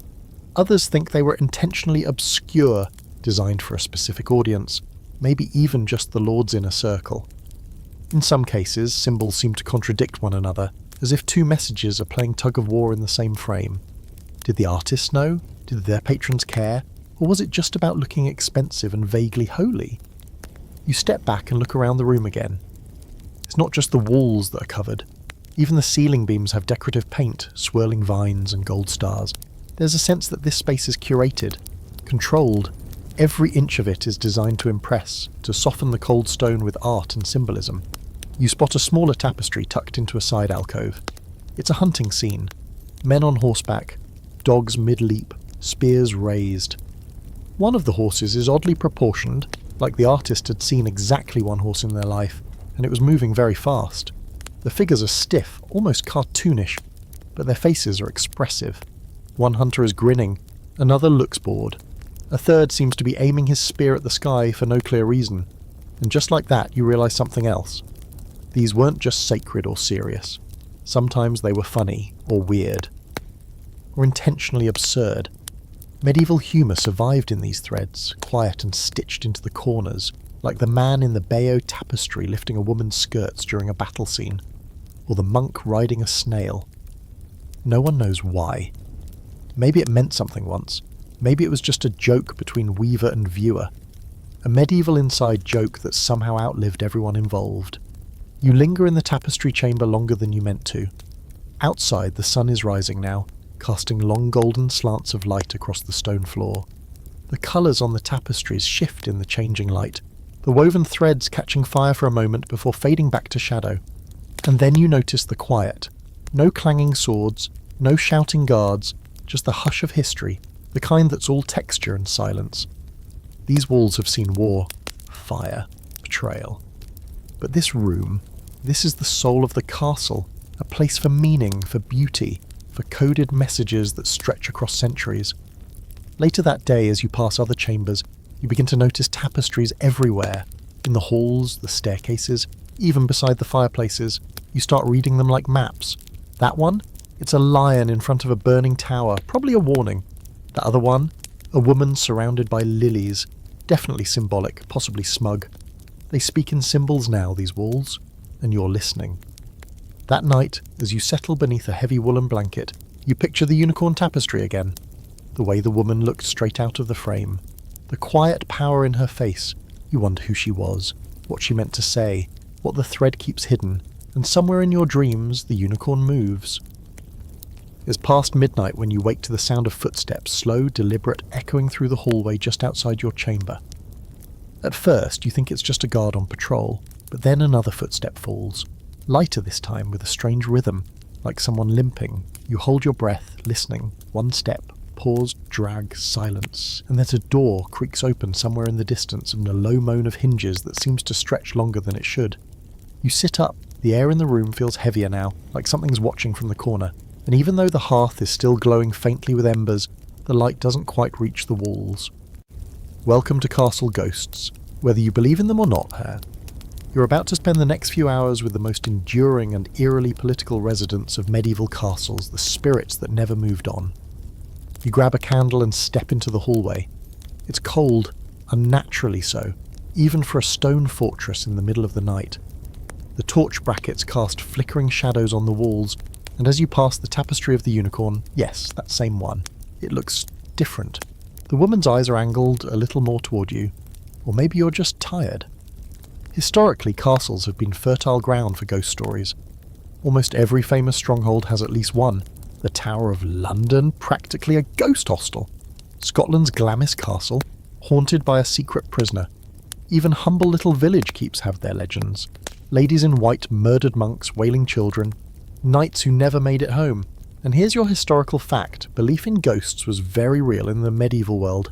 Spirits were not seen as vague suggestions, but as active participants in daily life.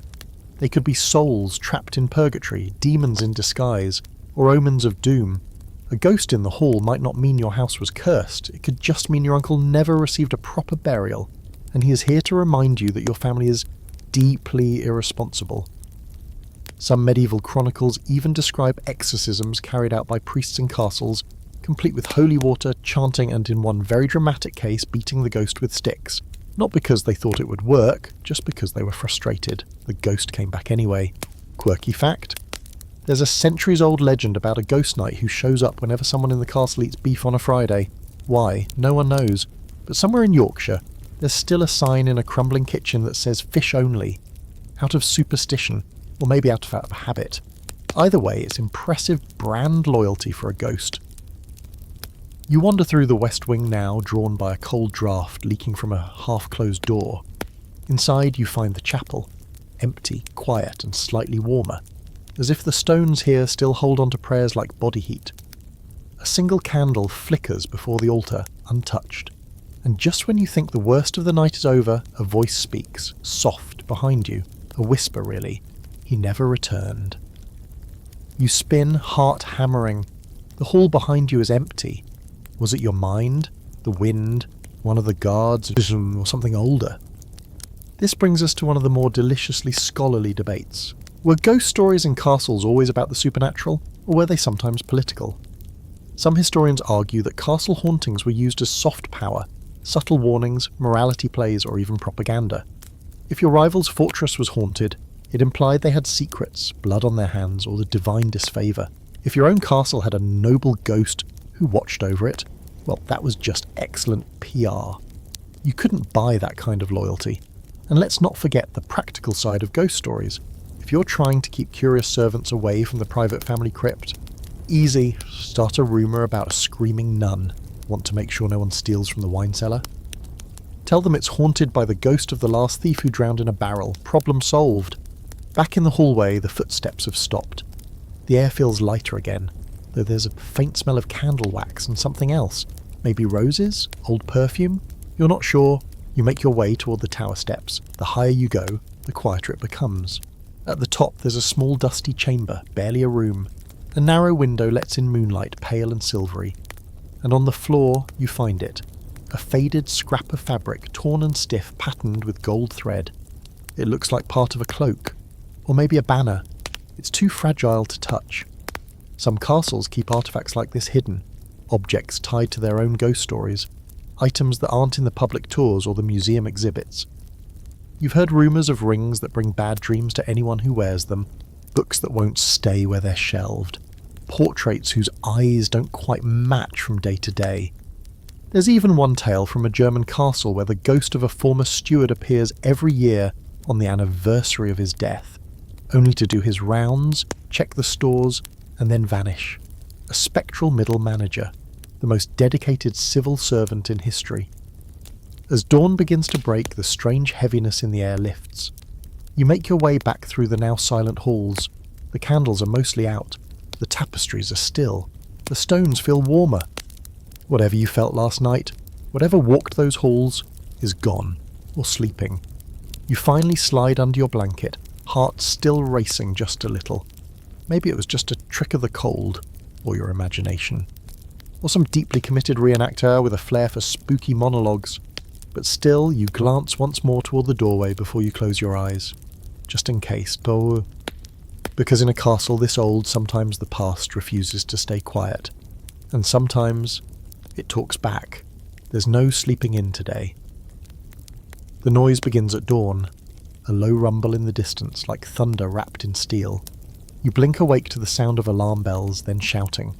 Not panicked, not yet, but urgent, purposeful. You scramble out of your bedroll, heart already picking up the pace, and join the current of bodies heading toward the battlements. And when you reach the top of the wall, you see it. Banners fluttering on the horizon, tiny specks of movement along the far road, the glint of something metallic catching the morning sun. A siege, or at least the warm-up to one day. This is what the entire castle exists for. Every wall, every murder hole, every arrow loop and crumbling turret. This is their moment. You press your hands to the stone which feels almost alive now, thrumming with the energy of preparation. Below in the courtyard, people are moving fast.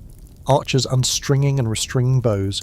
Servants hauling buckets of water to the towers. Horses being led to swabbles.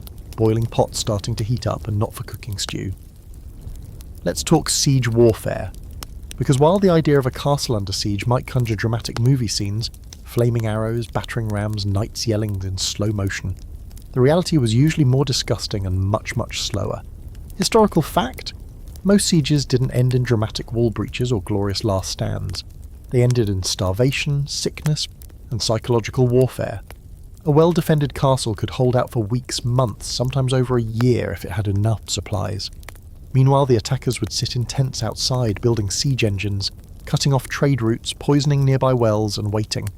It was less Game of Thrones and more extremely hostile camping trip. Quirky fact, one of the lesser-known but very real tactics during a siege was the use of smell as a weapon. Defenders would catapult rotting animal carcasses over the walls, not to cause injury, but to spread disease and demoralise the enemy. Imagine trying to storm a wall while simultaneously holding your nose and gagging. Not ideal for morale. There's a record of one particularly creative siege where the besieging army launched barrels of dung mixed with plague-infected clothing. Innovation. Thy name is awful. You watch from the battlements as the enemy moves closer, slow, organised, methodical, scouts mostly, testing the defences, looking for weak spots. Below, the drawbridge is raised with that familiar groaning creak, and the portcullis slams down like a guillotine's dry run. Inside, the mood changes. Tension wraps itself around every conversation. Kitchens go into ration mode, jokes disappear. Suddenly everyone's deeply interested in how many sacks of grain are in the cellar. You're assigned to a tower, not for fighting but for watching. For days, maybe weeks.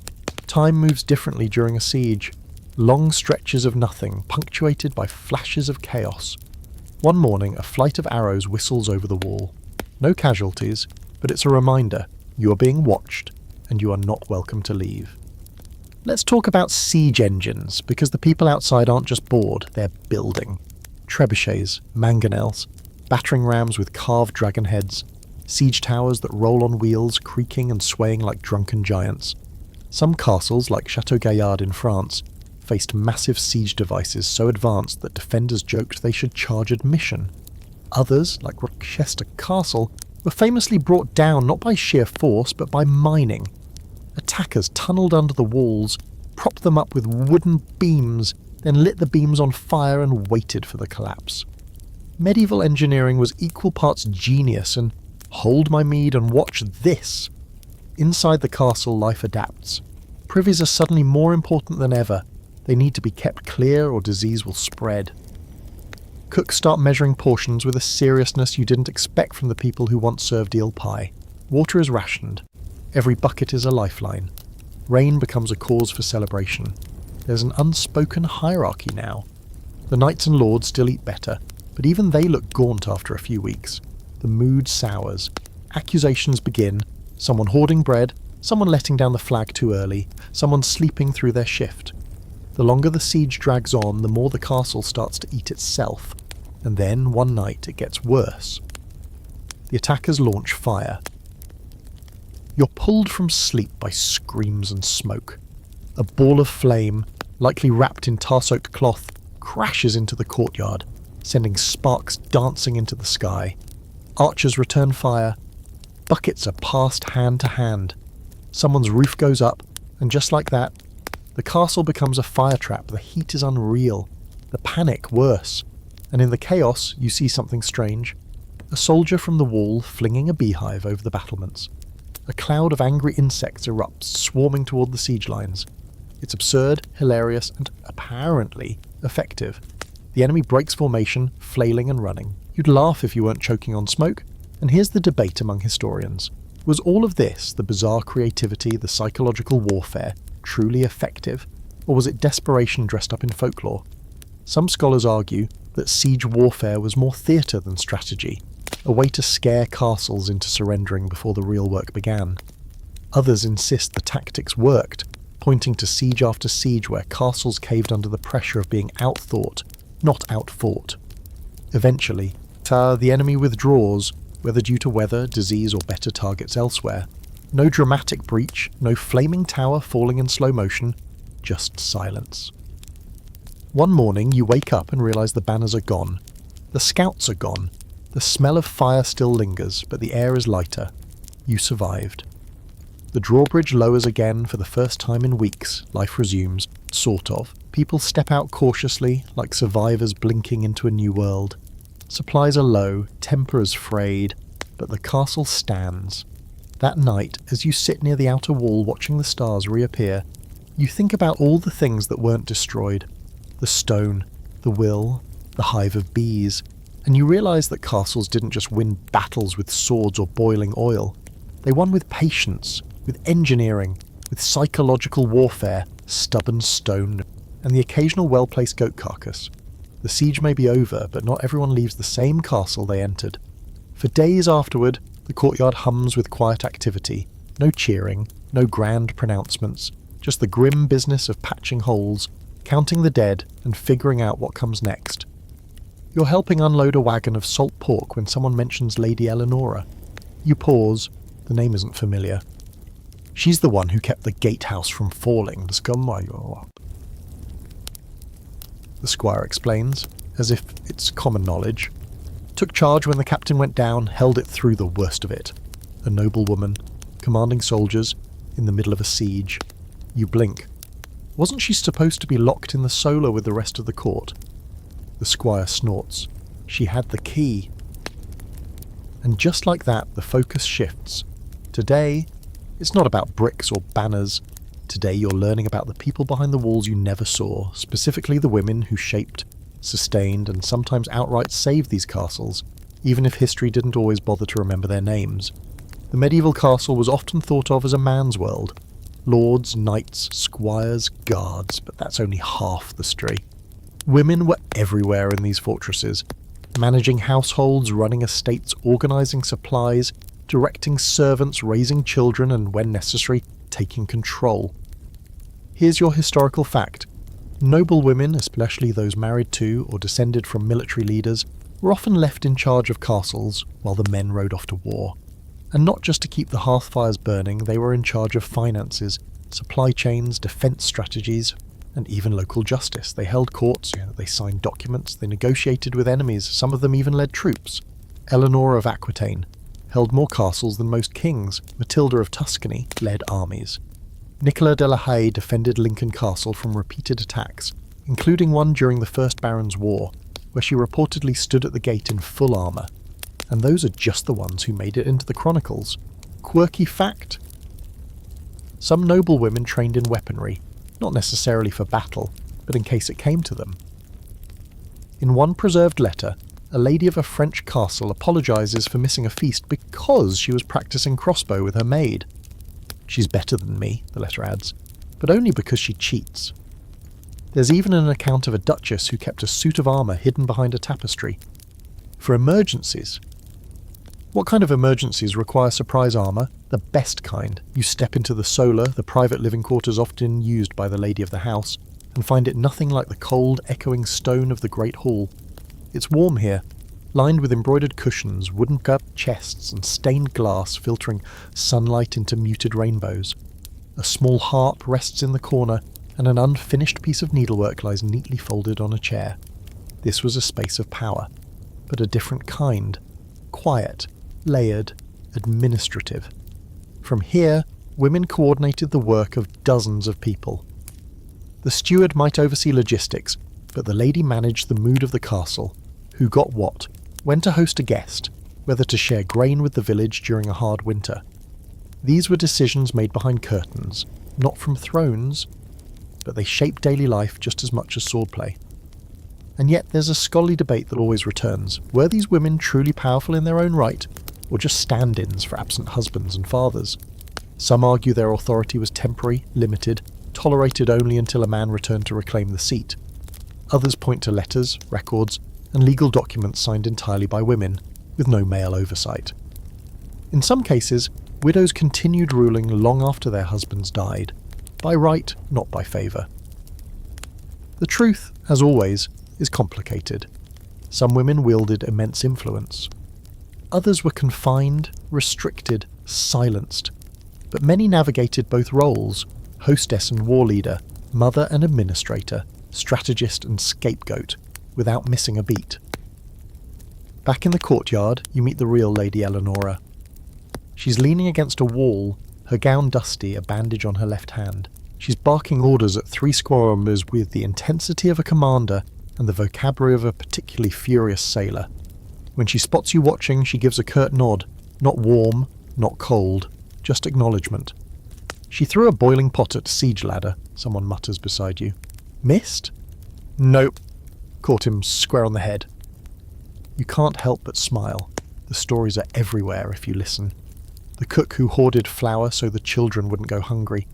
The servant girl who faked a ghost to keep scouts out of the cellar.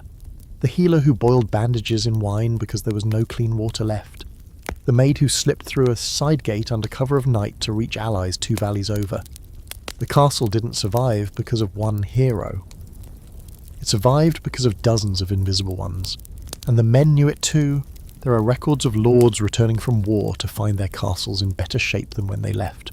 Their wives having installed new grain stores, repaired broken walls, and even renegotiated the terms of vassal contracts.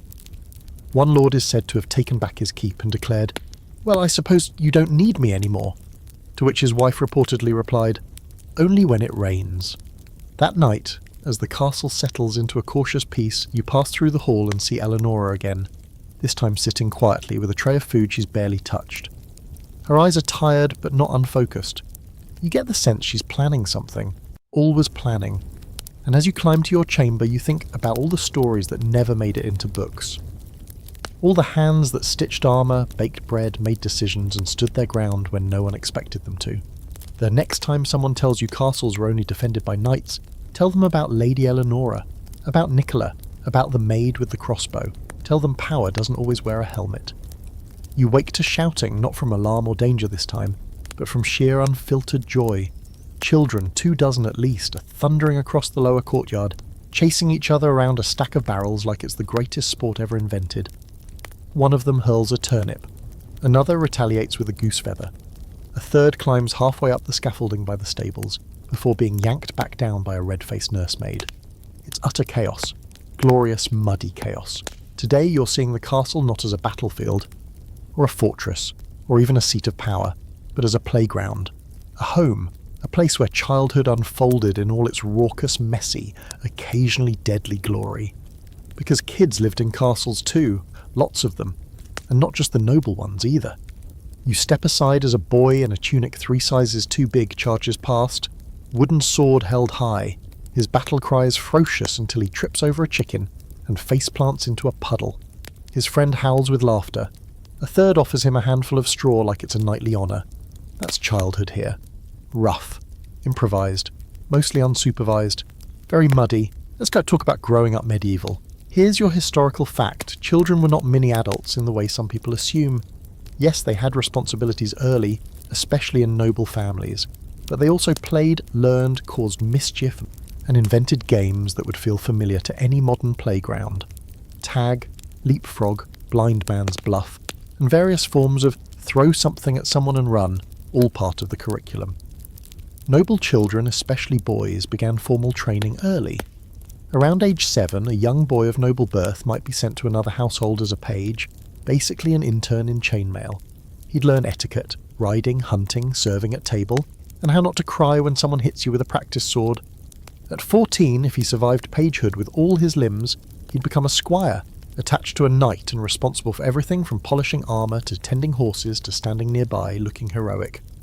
By 21, assuming he didn't wash out, or get actually washed out by a river during training, he might be knighted. Girls of noble birth had a different but equally intense path. They were educated, yes, often in reading, music and languages, but also in estate management, herbal medicine, diplomacy, and the fine art of not stabbing anyone at the dinner table despite wanting to. Many were married off by their early teens, sometimes to complete strangers, and expected to run large households before they could legally drink. But here's the quirky fact.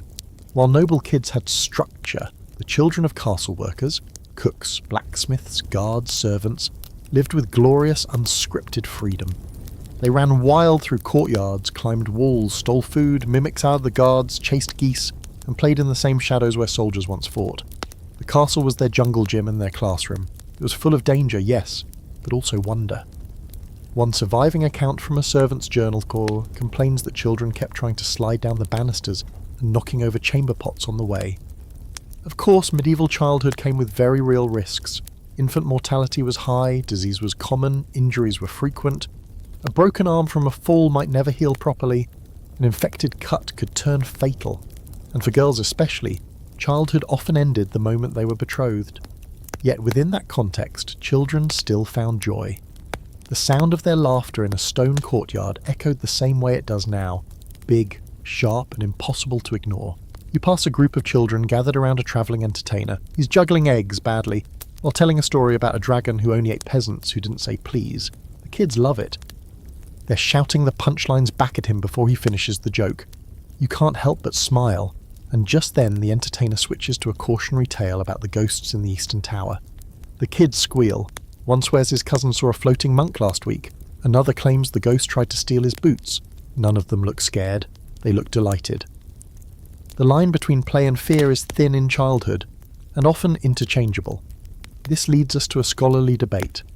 How did medieval society really view children? Some argue that the concept of childhood as a unique, protected phase didn't exist, that children were expected to contribute to adult life too early, losing their innocence by necessity. Others point to art, letters, and records that show clear affection and attention given to the children's development, especially among the noble classes. The truth, likely somewhere in between. Childhood was shorter, harsher, and more dangerous, but not absent. It was simply different. In the afternoon, you find yourself near the training yard where a group of older boys are sparring under the watchful eye of a tired-looking knight. They're awkward, enthusiastic, and deeply uncoordinated. One swings his sword backward and nearly brains his partner.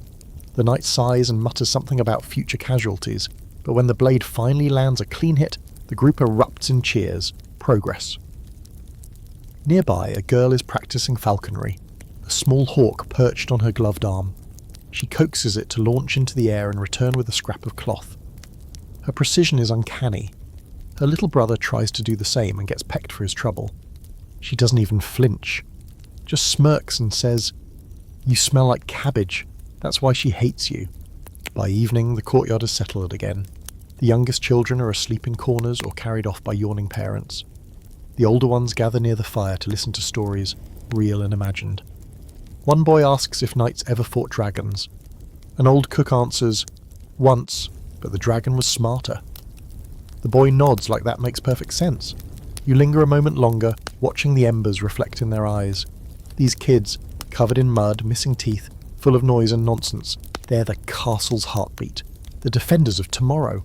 The fools, the leaders, the cooks, the soldiers, they're already absorbing everything. The walls, the stories, the scars. One day they'll walk these corridors with weight on their shoulders, but tonight they just play. And as you curl up in your chamber, the laughter still ringing in your ears, you realise that behind every great hall and high tower, beneath the armories and archives, castles were, at their core, living homes. And homes have children. The morning starts with smoke. Not the dangerous kind, this isn't another siege, but the comforting, familiar scent of firewood catching, ovens warming, and something faintly sweet baking deep in the kitchen wing. You stretch, groggy, and make your way toward the inner courtyard, drawn by the hum of movement that pulses through the air like a quiet heartbeat. This is castle life when it's not under attack or hosting feasts. This is the day-to-day, the unromantic, the essential. While lords argue and squires spar and noble children invent new ways to injure themselves with sticks, the real work of keeping the castle alive is handled by a different class of residents, the craftspeople. Today you're going to walk in their world. You start in the bakehouse. It's already sweltering, and the sun isn't fully up yet. Two women are kneading dough at a wooden bench dusted with flour, their hands moving rhythmically, confidently, as though the bread is an extension of their thoughts. Nearby, an apprentice barks his knuckles on the side of the oven and swears under his breath. The master baker doesn't flinch. He just waves a finger, still elbow deep in dough, and mutters, "Blood adds flavour, don't waste it." Historical fact. Medieval castles relied heavily on in-house craftspeople to function. Blacksmiths, brewers, millers, weavers, carpenters, stonemasons, and yes, bakers. A castle wasn't just a fortress or a noble residence. It was an economy, a machine powered by labour and trade. Without these specialists, the entire system would collapse. You can't hold a siege with hungry soldiers and no arrows. You can't build a tower without mortar or feed a court with nothing but salted meat. You follow the smell of iron to the smithy, where the blacksmith is already hammering out some other thing on the anvil. The clang rings through the stone like a heartbeat. Sharp, repetitive, deliberate. Sparks leap from the metal in brilliant orange sprays. His face is smeared with soot, his shirt soaked in sweat, and there's a rooster pecking at his boot like it's offended by the noise. The smith sees you and jerks his chin toward the forge. "Making hinges today." Not glamorous, but that portcullis isn't going to hold itself up. He plunges a glowing iron bar into water with a hiss. You hear castle blacksmith. You think swords, armour, adventure, but I've made more nails than blades. That drawbridge you crossed? 100 of my bolts in it. You sleep under my hinges. You lean on my handles. You nod. It's humbling. The romantic idea of the blacksmith clashing out legendary weapons is still there, but what keeps a castle functioning isn't fantasy. It's sweat and repetition. Quirky fact, some castles had full-time candle makers, or chandlers, because keeping even a handful of corridors lit after sundown required a staggering amount of wax or tallow. One record from a large Welsh castle mentions ordering over 4,000 candles ahead of a winter festival. And those candles didn't make themselves. They had to be dipped, cut, trimmed, shaped and stored. So, yes, there was a person whose job was literally chief of the lighting. You pass the weaver's chamber next. It smells of wool and lanolin, the air thick with the rhythmic clatter of looms. A woman sits at one, hands flying, thread dancing between warp and weft, like a spell in progress. She hums softly, something familiar, maybe a lullaby. Next to her, a younger girl spins yarn on a spindle, the thread twisting into existence like magic. Their work will become tunics, banners, linens, maybe even the next great tapestry if it's deemed good enough. In the corner, a pile of finished fabric sits neatly folded. You run your fingers over the top layer. It's rough, but strong, sturdy enough for daily wear, or the kind of tunic that will be patched and passed down for years. Further down, in the shade of the outer stables, you stumble upon the beekeeper. Yes, the castle has one. He's covered from head to foot in a patched-up veil and layers of cloth that look suspiciously like bits of curtain. He gestures toward the hives, neatly arranged boxes buzzing with activity, and says, "Honey's good for sore throats, wound dressings, and bribing children into being quiet." Historical documents actually back him up. Honey was valuable, more than a treat. It was medicine, preservative, even currency.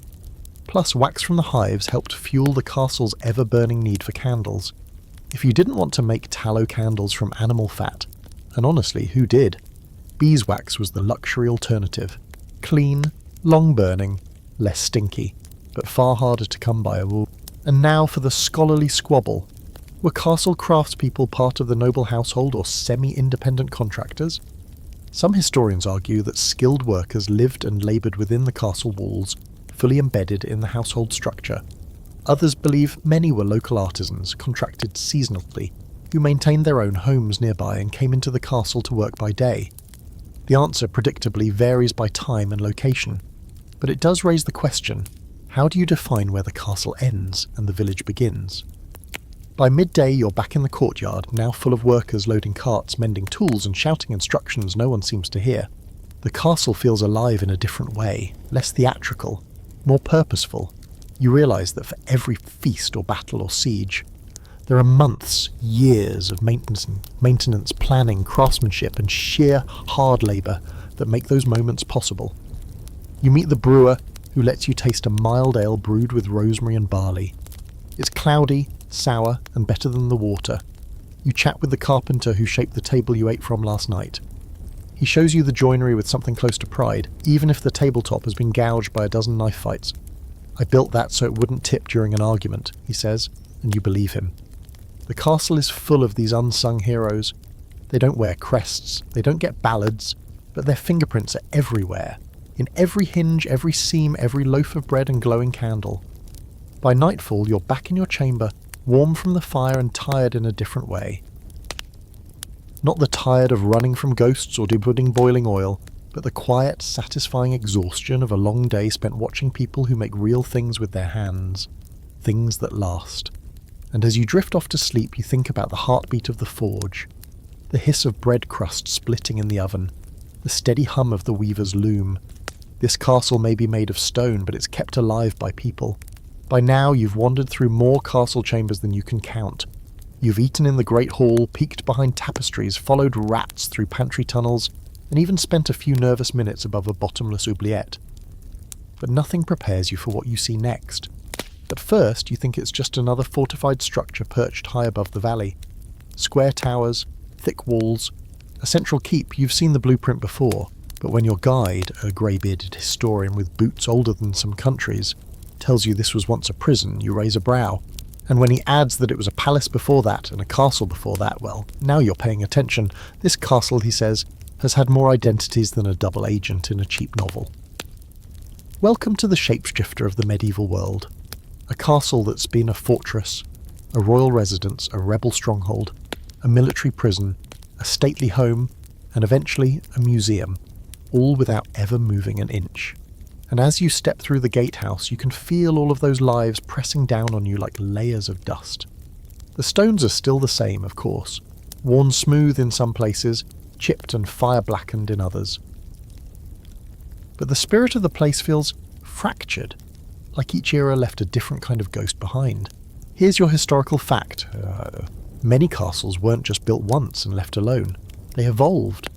Over decades, sometimes centuries, they were modified, expanded, rebuilt, rebranded. A military outpost might become a bishop's seat. A king's hunting lodge might later house political prisoners. A symbol of royal power might end up holding revolutionaries in the basement. One castle in England was a Roman fort, then a Norman keep, then a Tudor mansion, then an 18th century country estate, all on the same foundation. It's like a house-flipping show gone mad. The quirky fact? There's one castle, Margam Castle in Wales, that was rebuilt in the 19th century as a Victorian Gothic mansion, but contained secret passages and tower foundations dating back to the 12th century. Somewhere beneath the billiard room is a Norman latrine. And if that doesn't sum up the weirdness of castle reincarnation, nothing does. Back in your current hybrid castle, you're standing in what used to be a throne room. It's now a corridor lined with weapons behind glass. But the space still holds itself proudly, like it remembers where the chair once stood. The ceiling is high and arched, the windows long and narrow. There's graffiti scratched into one of the walls, initials, dates, a rough drawing of what might be a dog or a very unhappy pig. It's signed RJ, 1624. Next door, a prison cell. Same stone, different purpose. The cot inside is iron, the door reinforced. And on the far wall another carving, this one much darker. A line tally. Weeks, months, years? No one's sure. The tour guide says one of the more famous inmates was a traitor turned poet who reportedly wrote his best verses in this very room. They were mostly angry, some were surprisingly funny, all were banned. This brings us to a scholarly debate that castle historians love to argue over. Does the identity of a castle belong to its first purpose or its last? Is a castle still a fortress if it hasn't seen battle in 400 years? Or does it become something else entirely, like a snake shedding its skin until nothing of the original remains? Some argue that a castle's essence is in its design, thick walls, limited access, dominance over the landscape. Others insist its use determines its meaning. A prison is a prison, even if it's wrapped in crenellations. You walk through a hallway where old portraits hang crookedly, lords and ladies with stiff collars and unimpressed expressions. One of them was the last person to live here before the crown took over. She turned the great hall into a ballroom, added rose gardens to the kilting field, and painted the ceiling of the armoury with cherubs. Her letters describe the place as charmingly medieval, with plumbing that could drive a saint to sin. You pass through a doorway that clearly once had a heavy portcullis. Now it holds a coat rack and a wet floor sign. The stones are original, but the smell is lavender and hand sanitizer. You're not mad about it, just amused. Then you reach the courtyard. It's confusing. There's a medieval well in the centre, a Georgian fountain just beside it, a Roman column embedded in the back wall, a section of collapsed battlements that now hosts a rose trellis. There's a cannon from the Napoleonic Wars in one corner, and a bronze plaque celebrating the filming of a television show in the 1970s in another. This place isn't a castle, it's a scrapbook, and yet somehow it works. You realise that castles, for all their rigid appearances, are strangely flexible. They adapt, they survive, not just by withstanding sieges or storms, but by reinventing themselves whenever the world changes. There's a small room off the courtyard that's been converted into a chapel again. It was one during the Crusades, then a barracks, then a dining room. Now it's back to holy space, candlelit and quiet. On one wall, someone has etched a cross into the stone so worn down you can barely see it. Above it, a tiny inscription. Fide, non metu, by faith, not fear. That night you sleep in what used to be the guest chamber of a royal duke. Then it was a judge's office. Then a military bunk. Now it's got a mattress and an electric kettle. You stare at the ceiling, the beams are still original, and think about all the people who've slept in this room before you. Kings, captains, prisoners, pilgrims, politicians, tourists, maybe a ghost or two still trying to remember what century they're in. And you wonder, how do you define a place like this? Maybe you don't. Maybe that's the point. Castles weren't just built to last. They were built to change. You arrive at the next castle under a sky that can't decide whether to rain or glare. The clouds are fidgety. The wind is restless. And the castle? Well, the castle looks confused. At first glance, it's like someone stacked a few oversized stone boxes on top of each other without checking if they fit. One tower tilts slightly, another has no roof, and a half-finished wall just stops abruptly mid-air like a medieval shrug. The guide doesn't bother sugarcoating it. This, he says, hands on hips, is what we call an architectural disappointment. You've officially reached the part of the journey where castles went wrong. Welcome to the epic fails, the design disasters, the miscalculations in stone. Because for every imposing fortress that withstood siege after siege and housed monarchs with dramatic facial hair, there were castles that didn't. Some collapsed before they were finished. Others fell apart in storms. A few burned down during their own opening feasts, and some, glorious, ambitious, deeply flawed, were never meant to be anything but vanity projects in the first place. Take this one, for example. It was supposed to be the crown jewel of a rising noble family, a keep tall enough to be seen from the sea with towers that reached for the clouds and a banquet hall to seat over 100. The plans were extravagant. The budget?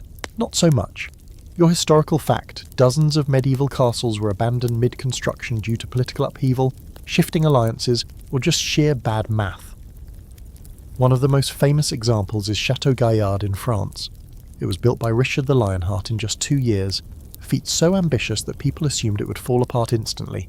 It didn't. It actually held strong through multiple sieges. But other builders, inspired by Richard's haste, weren't so lucky. The rush led to weak walls, unstable foundations, and staircases that led directly into other walls.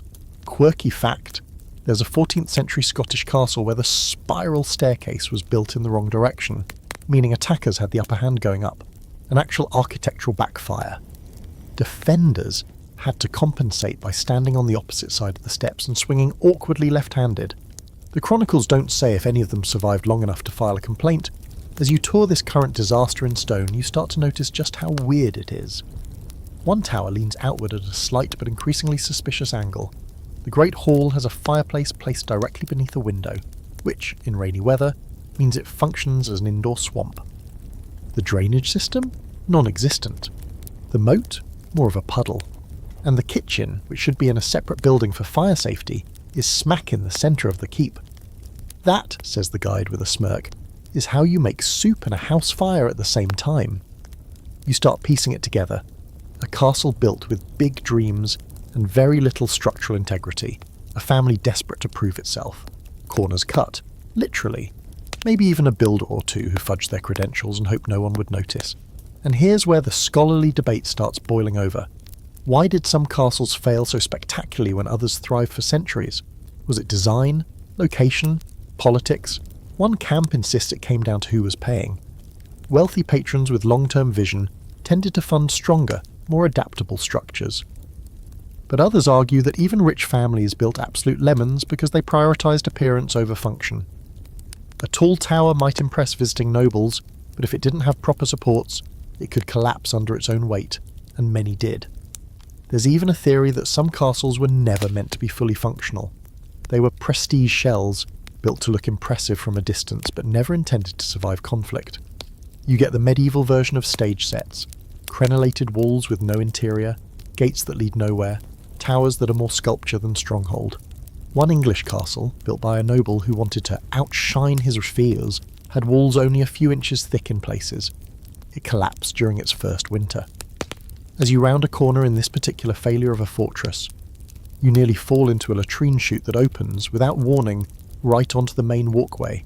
There's no wall around it, no cover, just a straight shot into what was probably once a very unfortunate trench. Someone added a wooden sign that reads "Mind thy step" in cheerful calligraphy, as if politeness can undo centuries of poor design. Still, there's something strangely endearing about these failed castles. You begin to appreciate the imperfections, the way ambition meets reality.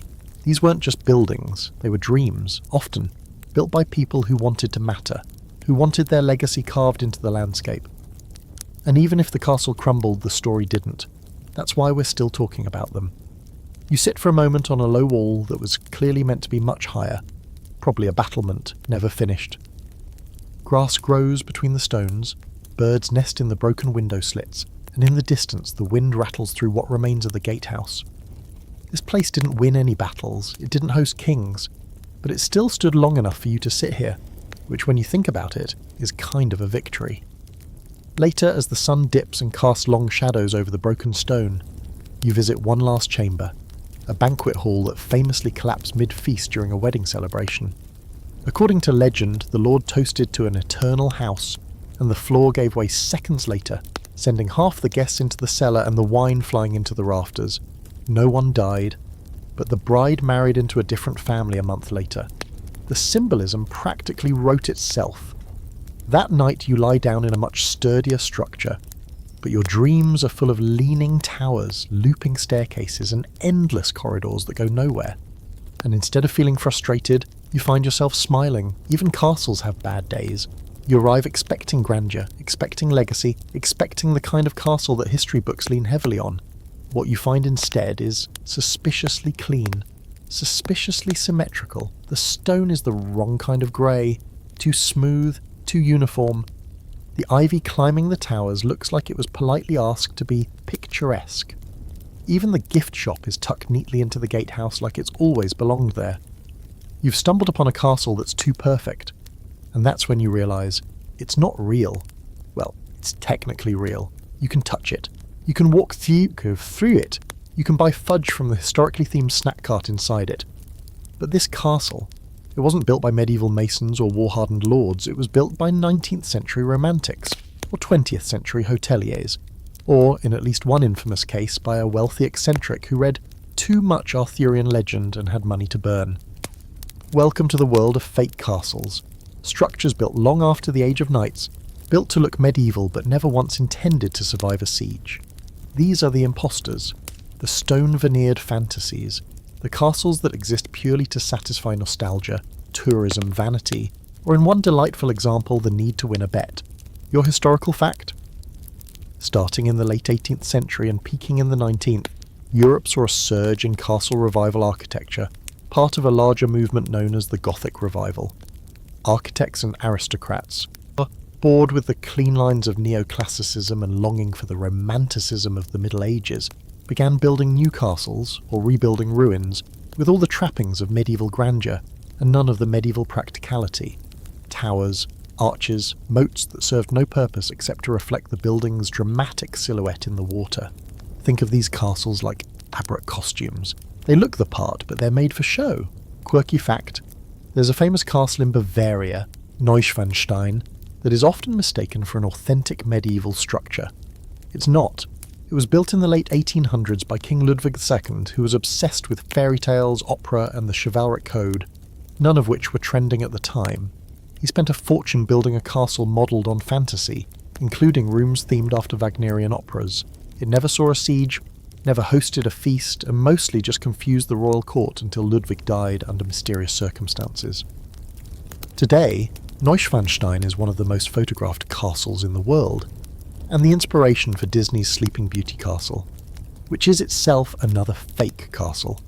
A copy of a copy, a medieval dream passed through generations like a bedtime story rewritten in crayon. You walk through this current castle, and everything feels curated. The stone stairs are level, the door hinges don't creak, the chandeliers don't drip wax because they're wired for soft lighting. There's a fire in the hearth, but it's gas. A gentle blue flame with a reassuring safety valve. You can't blame them. People like castles. They're comforting, dramatic, full of nostalgia for a time most of us wouldn't have survived more than a week in. Fake castles give us the feeling of history without the toothaches, famine, and impolite sewage arrangements. Still, it raises a question historians love to wrestle with. Do these structures dilute the meaning of real castles, or do they help keep the idea of them alive? Are fake castles homage or historical cosplay?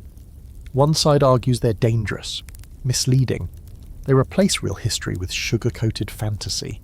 When people visit a castle and learn that no one was ever imprisoned in its dungeon, and its towers were added in 1964, it erodes public understanding of the past. The medieval period becomes a backdrop for wedding venues and Instagram selfies. The other camp counters, better a romanticised castle than none at all. These places spark curiosity. They inspire people to learn more, to ask questions, to visit actual ruins. If a fiberglass portcullis in Florida leads someone to read about the Siege of Rochester, is that really a bad thing? Somewhere in the middle lies the most accurate response. It depends. You pass a mock jousting arena, where costumed knights are rehearsing a choreographed fight set to music. It's campy, sure, but the kids in the stands are wide-eyed. They're not checking their phones, they're absorbing something, even if it's only the idea of history. And maybe that idea will grow. Maybe they'll go home and learn what real chainmail weighed, or how hard it was to boil water in a drafty kitchen. One of the staff members, dressed in suspiciously clean peasant garb, tells you about the castle's ghost. Yes, even the fake ones have ghosts now. This one reportedly appears near the snack bar. He died tragically in the churro fryer. You're pretty sure he's joking, mostly. There's even a gift shop book titled How to Spot a Fake Castle. You flip through it. The signs are obvious once you know what to look for. Decorative towers with no internal staircases. Moats that end at parking lots. Arrow loops placed at human eye level for style, not function. Walls too clean, too smooth. A cafe where the stables should be. You start seeing them all. The anachronisms, the compromises, the fact that the Great Hall smells faintly of cappuccino. And yet, as the day ends and the lights come on, illuminating the castle in soft amber glow, you stand back and take it in. It's beautiful. Not because it's authentic, but because it makes people pause. Look up, wonder. Is it a real castle? Not by medieval standards, but is it real enough to spark something? To plant the seed of fascination that might one day lead its sons to walk through the ruins of an actual siege-scarred keep and whisper, "So this is what it was really like." Then maybe, just maybe, it's doing its job. That night, as you return to your room in the nearby inn, which has been castle-themed, with faux stone wallpaper and a suspiciously plastic torch over the door, you think about what it means to recreate the past. The risks, the charm, the quiet desire, shared across centuries to build something timeless, even if it's made of fiberglass. Morning in the chapel begins with silence. Not just quiet, but deep, resonant silence. The kind that wraps itself around your ears and makes every step sound louder than it should. Your boots echo on the cold stone floor as you pass through the arched doorway, flanked by worn columns and soot-darkened carvings. This chapel is small compared to the soaring cathedrals you've seen in illustrations, but it has presence, gravity. You feel like you should whisper, even if no one's here to hear you. A single shaft of sunlight slips through the stained glass window above the altar, catching flecks of dust in the air like golden ash. There's an iron candelabra mounted on the wall, rusted but still holding half-burned stubs of wax. You can smell old incense, centuries stale, and something else. Stone, maybe. Or time. This castle chapel, like so many others, wasn't just a place of worship. It was a vault, a theatre, a message. And if you look closely, it's also a reliquary. Because tucked inside the small altar niche, behind a faded velvet curtain, is a reliquary box, ornate, silver-trimmed, and, according to a very dusty plaque, it may or may not contain the fingerbone of a saint. Let's just take a moment to sit with that. A human fingerbone, enshrined in silver, held in a box, worshipped for generations. That's medieval Christianity in a nutshell. Strange, sacred, and deeply literal. Here's your historical fact. Relics, physical remains of saints or items associated with Christ or other holy figures, were a huge deal in medieval Europe. The bigger the relic, the more powerful the claim. A piece of the true cross could elevate a chapel to pilgrimage site status. A saint's tooth, hair, toe, or blood-stained tunic, that could draw crowds, spark donations, and justify the construction of entire buildings. Every castle with its chapel wanted a relic, not just for piety, but for prestige. The quirky fact: some of these relics were wildly dubious. During the Middle Ages, there were reportedly enough fragments of the True Cross floating around Europe to build a small fleet of ships. One church claimed to have Mary's milk. Another said it held Jesus' foreskin. Multiple institutions had St. John's head at the same time. It got to the point where relic inspectors were appointed by the Pope just to keep the fakes from multiplying like rabbits. But even when the provenance was murky, the belief was real. People came from miles to kneel before a chipped bone encased in gold. Nobles prayed before them before battles. Children were blessed in their presence. They were carried into war like divine weapons. A finger bone wasn't just a relic, it was power, legacy, protection. And here's where the scholarly argument crackles like old parchment. Did castle chapels exist mainly for spiritual reasons, or were they more about politics and optics? Was having a chapel a genuine expression of faith, or simply one more piece of the I'm very important package? along with tapestries and turrets. Some scholars argue that for castle lords, chapels were vital, spiritual centres in a dangerous, unstable world. Others counter that they were status symbols first and foremost. After all, faith in the medieval world wasn't just about belief, it was about influence. Owning a relic wasn't just a spiritual achievement, it was a public relations strategy. If your castle had a bit of St. Jerome's shinbone, that meant God liked you, or at least owed you a favour. You walk slowly along the chapel aisle, taking in the carvings. Some are faded into smooth obscurity, but others are vivid. A figure of Christ with wide, almost startled eyes. A dragon being slain by a saint whose armour looks suspiciously like what the guards outside to wear. Depiction of hell that includes some weirdly specific punishments. One figure is being boiled in a cauldron, and another is being chased by a goose, you don't ask. The chapel guard tells you the castle used to keep its most sacred relics under lock and key during times of siege. One account describes a priest sneaking the relic box into a secret tunnel during a raid, hiding it beneath the floorboards of the bakery until the attackers left. Imagine dying for someone else's finger, the guard says, with this the kind of dry reverence only a medieval history major could pull off. You find a side room, likely once used by the castle chaplain. A small desk, a pile of books chained to the wall, literal chains, because books were that rare. One is open to a page of Latin text, neatly inked, with a margin note in a rougher hand. Pray for rain. Again. You imagine the monks scowling at the dry fields outside, wondering if Saint whoever's finger was actually pulling its weight. And then there's the altar, modest by church standards, carved with simple leaves and vines, and above it the stained glass window, more weathered than vibrant, but still beautiful. It shows a knight kneeling before a radiant figure. The knight's face is worn off, but the posture remains, humble, hopeful, reverent, maybe even afraid. You sit in one of the pews.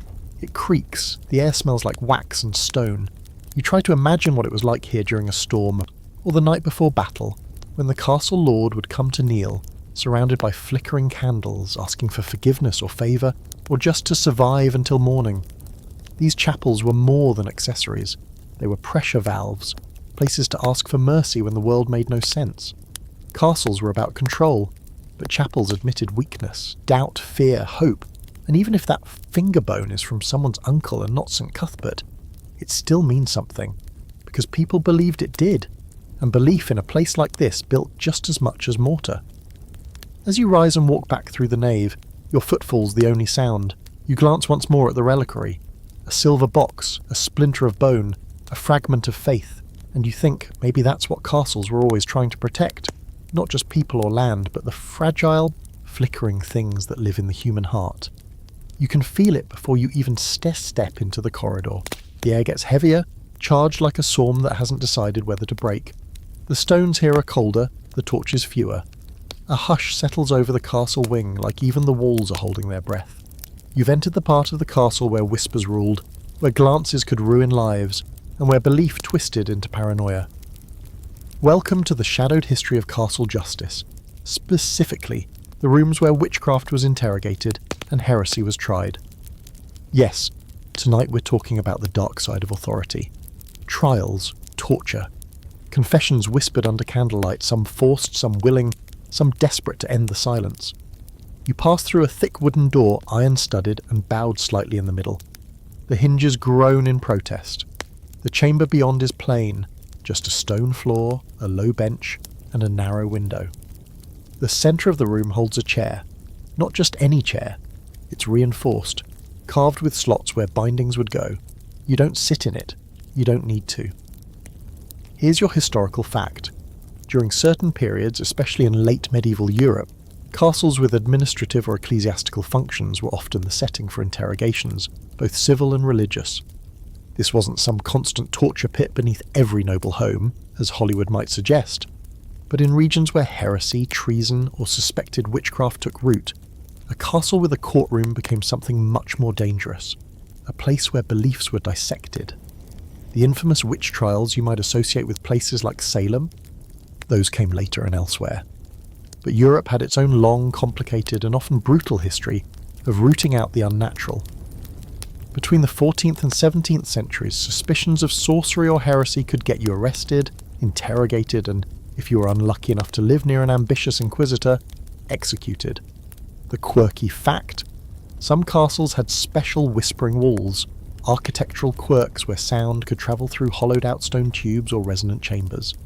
Originally designed to eavesdrop on enemies or communicate between rooms, these were sometimes used during interrogations to allow observers to hear confessions without entering the room. One castle in Bohemia is said to have a chamber where the judge could hear every word spoken in the cell below, without ever being seen. Creepy, clever, classic medieval paranoia. You move deeper into the corridor. The walls close in. The air smells like mildew and ash.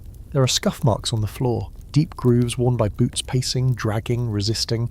A narrow window at head height casts a slice of moonlight across the room, making the chains on the far wall gleam just a little too brightly. This is where the power of the castle took on its most dangerous shape, not as a physical wall, but as an idea. The idea that the people inside had the right to define truth, and that truth could be bent to convenience. You pause in front of a heavy chest beside the wall. Inside, the guide tells you, are tools once used for persuasion. No need to open it, you've read enough. And besides, the imagination tends to fill in more gruesome details than history even needs to provide. But this is where the scholarly debate crackles like dry parchment in a flame. Some historians argue that the image of constant castle-based torture is exaggerated, fed by later Gothic literature and Protestant propaganda against the Catholic Inquisition. They point to legal records that show most suspects were interrogated with words, not iron. Others push back, pointing to vivid confessions extracted under duress and to castle archives detailing inventories of racks, thumbscrews, and less dignified tools. Which version is truer? Likely both. Like all power, it depended on who was in charge and how badly they wanted a confession. You pass a scribe's room next, a small dimly lit space where records were kept. Pages upon pages of testimonies, many written in careful, practiced Latin, likely transcribed by a monk who knew full well the difference between what was said and what was meant. You scan a few lines on a translated page. She said she spoke with a spirit. She said it came to her in dreams. She said she asked it to bring her husband back. No mention of the spirit's name. No mention of whether her husband returned. You step back. It's easy to forget that most of the accused weren't conjurers or schemers. They were midwives, healers, women who lived alone, men who asked too many questions, people who owned too little land or too many books, or worst of all, neighbours who annoyed someone with influence. In some regions, accusations of witchcraft were driven more by social tension than genuine belief. You stole my goat? Maybe you also hexed my crops. A few whisper campaigns later, and suddenly you're in a castle chamber staring at a candle while someone calmly asks whether you fly at night. And yet, even in these dark places, there's something hauntingly human. You come across a journal, or what's left of it, torn pages, ink faded. It belonged to a woman accused of unsanctioned healing. She writes about gathering herbs in the woods, about singing over bruises to ease pain, about a child she helped deliver when the midwife didn't arrive in time. Her last entry just says, "They say I talk to the trees. I do, but they never talk back." You sit on the stone bench nearby, letting the quiet settle again. The candle beside you flickers. Somewhere above, the castle continues its usual life, guards walking, kitchens clanking, someone no doubt asking where the cheese went.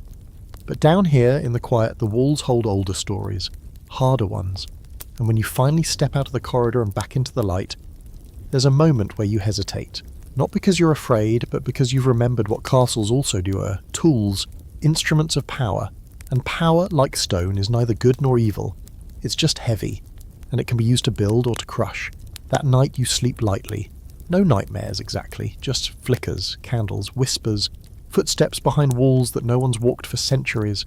You pull the blanket tighter and remind yourself that not all ghosts wear chains. Some wore robes, some carried pens, and some only ever asked for rain. Dawn breaks lazily over the hills, casting long shadows from the castle's outer towers like they're reaching across the grass to stretch. You rise to a morning that feels different. Less heavy, more curious. Yesterday was a deep dive into whispers and weight. Today, the air carries something lighter, sharper, a bit more peculiar, because today you're heading into the castle's brain, not its battlements, or its bedchambers, or its dungeon. No, today you're exploring the part of the castle most people overlook, the archives, the scriptorium, the library. Yes, castles had books, and you're about to learn just how weird, wonderful, and wildly inconsistent medieval literacy could be. You make your way through a hallway flanked by carved saints and the occasional lurking spider, until you reach a door that doesn't look like much. Plain wood, no decorative hinges, not even a lock. But inside, it's a world unto itself. The air smells of ink and dust and old parchment. Light filters through narrow slits and bounces off rows of bookshelves, not the towering kind you'd find in some Hogwartsian fantasy, but low, solid shelves crammed with scrolls, ledgers, and leather-bound volumes that look like they've seen better, drier centuries. And yes, some of the books are chained. Literally chained to the shelves, to keep them from wandering off in the hands of curious borrowers. One chain even has a nameplate, to be read under supervision. You resist the urge to ask if the same rules apply to visitors. Here's your historical fact. Not all castles had legal libraries, but many had scriptoria or archive rooms, especially those serving as administrative centres or noble residences. These rooms held legal records, land deeds, tax rolls, family histories, letters, and occasionally treatises on topics like theology, astronomy, or gardening. The ability to read Latin was a serious status marker, and lords often prided themselves on owning rare texts, even if they couldn't read a word without their chaplain whispering a translation. Books were expensive. A single manuscript could take months to copy, illuminate, and bind. The vellum alone, prepared from calfskin, was costly, and that was before the ink, the pigments, and the labour of the scribe, who might have eyesight like a hawk and the personality of someone who's been hunched over a desk for 20 years. The quirky fact. Scribes got weirdly personal with their work. At the end of manuscripts, they'd often sneak in little messages called colophons. Some were prayers, others were complaints. One surviving example reads, "I am so very tired. I've written this entire book and my hand is cold, the ink is bad, the parchment is hairy, I hate this." Another simply says, "Thank God it is finished." And honestly, mood. You explore the room slowly, stepping over a bucket left to catch a leak, and peer into a side alcove where a scribe once worked. The bench is tiny, the writing desk angled. There's a candle sconce on the wall, burned low. A magnifying glass rests beside a pair of spectacles that look more decorative than effective. It's not come out glamorous. But this was where the castle's memory was written, one ink-stained letter at a time. You flip gently through a ledger. The script is cramped but precise, an account of how many sheep were sheared in the last year and how many were mysteriously lost. Someone's drawn a very unflattering sketch of a wolf in the margin, a joke perhaps, or a warning. And here's the debate among scholars. How widespread was literacy in castles? We tend to think of the Middle Ages as dark, illiterate times, but that's only half true. While peasants generally didn't read, literacy among clergy, nobility and merchants was much higher than people assume. Castles were hubs of administration, which meant reading, writing and record-keeping were essential skills, not just for monks, but for stewards, scribes and even some noblewomen, some of whom wrote letters, poetry and even political advice. One lady of the manor, Margaret Paston, wrote so prolifically that her family's letters are now one of the best sources on everyday life in 15th century England. Still, there's a difference between reading and understanding. Many documents were written in Latin or Norman French, and some nobles read only in the same way modern people might read an IKEA manual. Reluctantly, with squinting and the occasional prayer, you climb a narrow spiral stair that leads to a loft above the archive, once used as a scriptorium. This was where monks or professional scribes copied books by hand, hunched over desks from sunrise to sunset, breaking only to eat, pray or complain about quills. On the wall is a faded mural of St. Jerome, patron saint of translators and grumpy scholarship. He looks permanently unimpressed, probably because someone smudged his foot and never fixed it. A clerk meets you in the loft. She's in modern clothes, but speaks with the reverence of someone who's been elbow-deep in 700-year-old ledgers for most of her adult life. She tells you the oldest document in the archive is a land grant signed with a wax seal the size of a teacup. It's still in perfect condition, even though someone once used the back of it to sketch a plan for a chicken coop. History, as always, is layered. She shows you a psalter, an illuminated manuscript full of prayers and psalms. The illustrations are stunning, gold leaf, tiny flowers, animals, saints, and in the bottom margin of one page, there's a small rabbit fighting a snail with a sword. You blink, she just nods. That happens more than you'd think. You spend hours leafing through fragments of thought and memory. A half-finished poem, a letter to a cousin demanding repayment of a debt, a weather log that simply reads, "Too much rain, send help." Some of it's mundane, some is moving, but all of it is real, ink-stained proof that castles weren't just about sieges and pageantry, they were papered with voices. As the afternoon light dims, you return a volume to its shelf. The chain clinks as you hook it back into place. You wonder who last touched it. A monk? A lord? A maid who stole a glance at the pages while dusting? That night in your room you light a single candle and try to imagine what it was like to write by its glow. To ink a letter knowing it might travel miles, or be read in secret, or outlive you.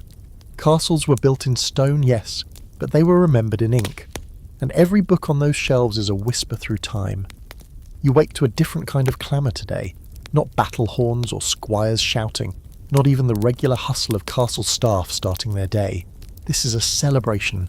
You can feel it in the air, taste it in the faint drift of roasted meat, hear it in the music echoing off the stone walls before you've even rubbed the sleep from your eyes. The castle is alive, fully, joyfully, and almost suspiciously alive. Something big is happening, and whether you're on the guest list or not, you're definitely going. Down in the Great Hall, the transformation is complete. Yesterday it was austere and drafty, a place where serious conversations about grain and vassalage happened. Today it's unrecognisable. Colourful tapestries hang from the rafters, flickering torches cast golden light on long tables laden with platters of venison, baskets of warm bread, glazed pies, roasted vegetables, bowls of fruit you're pretty sure came from a different climate zone entirely, and of course jugs of wine that smell like trouble. And the noise, sweet chaos, laughter, music, the occasional loud belch that's answered with cheers. Someone's already juggling in the corner. A man dressed as a bear is dancing with a very determined child. In other words, feast day. Today you're stepping into one of the most vivid, theatrical, and strangely revealing parts of castle life. The medieval feast. Not just a meal, a performance, a political move, a moment to impress, entertain, and sometimes out-eat your rivals. Your historical fact. Feasting was a central part of castle life, especially among the nobility. These weren't casual affairs, they were statements of wealth, power, and status. Everything was intentional, the seating order, the menu, the entertainment, even the decorations. Hosting a proper feast could elevate your standing at court. Hosting a bad one, that could haunt you for years. Oh yes, Lord Ethelred, the one with the lukewarm eel and the jugglers who set the tablecloth on fire. The quirky fact, there were actual feast rules involving who could eat what, when and how. Nobles might get the best cuts of meat, served on trenchers of stale bread or wood, while lower guests got the leftovers. But the weirdest rule? No using your left hand for eating. That was considered unclean.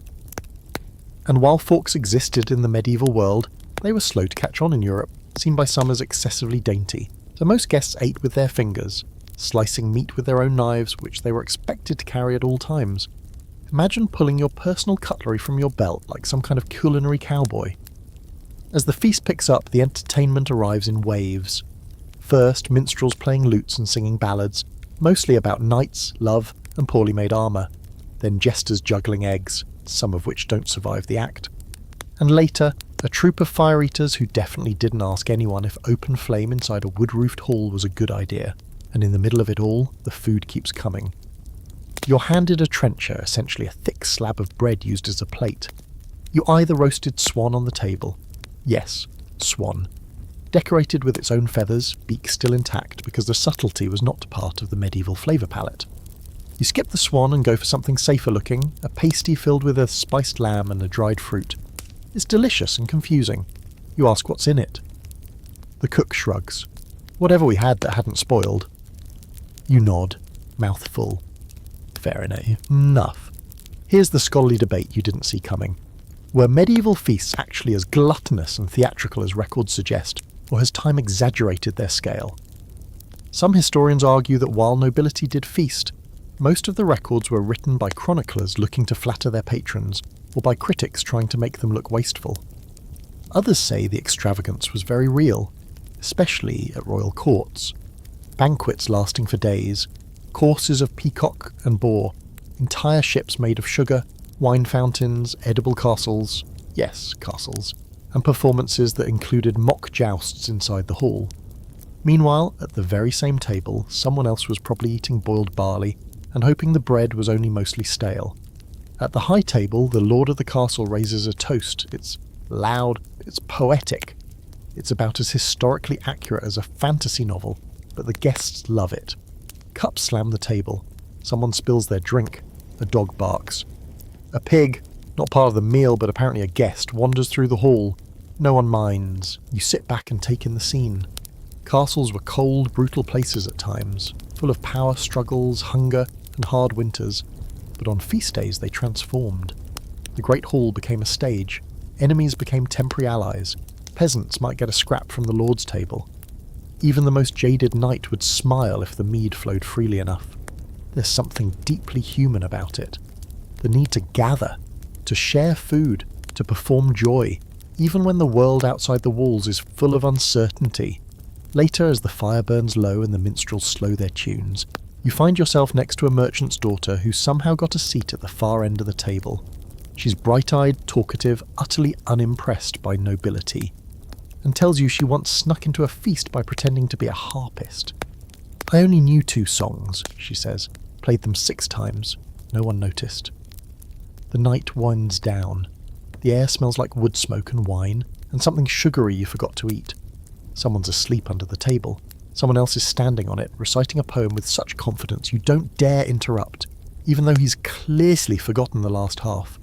You applaud anyway, and then, like all things, the feast ends. The castle doesn't go quiet, not really, but it exhales. Torches are extinguished, bread crusts are swept away. The last notes of music vanish into the stone, but the feeling lingers, of celebration, of connection, of what it means to come together in a place built for defence and find instead joy.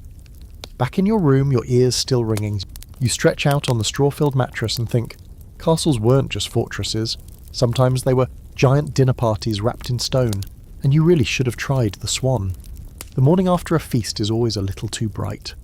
The fire in the great hall has burned down to a ghostly glow. The air is thick with the smell of spilled wine and smothered laughter, and a rooster, clearly a sadist, is crowing as if the fate of the realm depends on it. You slip from your chamber with a slight headache and shoes that are somehow damp, passing sleeping bodies still tucked in corners, cloaks draped over the chairs, a knight snoring beside an upturned drum. But the castle doesn't rest. It never does. Because while the nobles recover and the jesters nurse bruised egos, the servants and stewards are already working. Cleaning, sorting, fixing. The wine stains will be scrubbed out of the rushes, the dishes boiled clean, the leftover meat. Well, that depends on how fuzzy it's looking by noon. And you're heading somewhere quieter, stranger, older than all the festivities. Today you're climbing down into the very bones of the castle, past the kitchens, past the cellars, beneath the level where even the rats get nervous. You're going into the crypt. You find the entrance behind a wooden door marked by a simple carved cross. The air shifts as soon as it opens, cooler, stiller. Dust rises in a slow breath as you descend the spiral steps, the light narrowing behind you. One torch in your hand, the other already guttering on the wall below, and then you're in. The crypt is low-ceilinged and thick-walled, a series of arched chambers and alcoves cut into the bedrock. Some hold effigies, stone knights lying forever in repose, hands folded on their swords, eyes closed in a peace they probably never found in life. Others are simpler, stone slabs, worn smooth by time and careless footsteps. A few have names carved into them, most don't. Here's your historical fact. Many castles, especially those that housed noble families for generations, included crypts, or burial chambers beneath their chapels. These were places of rest, reverence, and lineage. Burial within the castle signalled power, eternal presence. It was believed that resting on consecrated ground, especially near a chapel, gave the soul a smoother passage to the afterlife, or at least ensured it wouldn't be entirely forgotten. And then there's the quirky fact, some tombs included booby traps. Not elaborate Indiana Jones-style death traps, but subtle safeguards, false chambers, hidden locks, decoy coffins, to deter grave robbers or rival families. One 14th century burial site reportedly included a coffin surrounded by iron spikes, not to keep something out, but to keep something in. A priest at the time called it precautionary superstition. You call it unsettling. You pass a crumbling alcove, the air tight and sour. A carved arch reads, Hic iacet Dominus in aeternum. Here lies the Lord forever. The stone is cracked, the name mostly worn away, but someone, centuries later, added a crude carving just below it, a crown, and beside it a skull. The message is blunt. All power ends the same way. You linger by an effigy that catches your eye, a woman, carved in soft lines, her hands folded not in prayer, but resting on a book. A rare detail. Her feet rest on a small dog. A common symbol of loyalty. Her expression is calm, eyes open. Unlike the others, she's watching. There's no name. You sit beside her tomb, torch flickering. You don't speak, but the silence here is loud enough to be a conversation. The stones remember everything. The footsteps of mourners, the creak of coffins, the whispered prayers, the drip of candle wax falling like seconds onto the floor. And this brings us to a final scholarly debate. Were crypts just practical burial chambers? Or were they symbols, deliberate reminders of mortality meant to humble the living? The memento mori concept wasn't just an aesthetic, it was a philosophy. Skulls in art, hourglasses in carvings, tomb inscriptions that reminded you your turn was coming. For castle lords and ladies, being buried beneath their own stronghold was a way of saying to even death cannot displace me.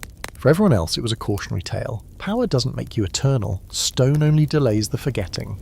And yet, here you are, remembering, sitting beside a nameless tomb, wondering who she was, what she read, what she dreamed. Maybe she never led an army, maybe she never hosted a feast, but she lived.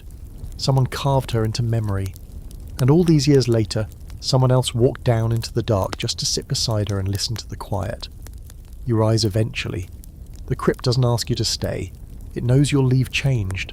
You follow the path back to the stairs, each step feeling heavier than when you came down. You pass the archway again, now watching your shadow move across the old Latin inscription. Back above, the world is louder, brighter, a little more ridiculous. Someone's arguing over a chicken. A group of children are trying to turn a barrel into a boat. A musician plays a cheerful tune with only 2 strings on their lute. The castle lives, and breathes, and forgets, and remembers. Tonight, your journey nears its end. You stand at the highest point of the castle, the top of the watchtower, the wind pushing at your cloak like a playful ghost. The sun is setting, casting the stones below in gold and blood orange. From here you can see it all. The drawbridge, the courtyard, the chapel, the hall, the crypt, the countless footprints of lives long faded but not quite gone. You think about the sieges and the feasts, the scribes and the ghosts, the chains on books and the herbs that got people burned. You think about bones beneath stone, about dreams carved into ramparts, about the strange, beautiful mess that was medieval castle life. And in that quiet moment with the wind in your ears and 1,000 years beneath your feet, you realise you were never just visiting a building. You were wandering through time. You don't leave the castle all at once. It lingers.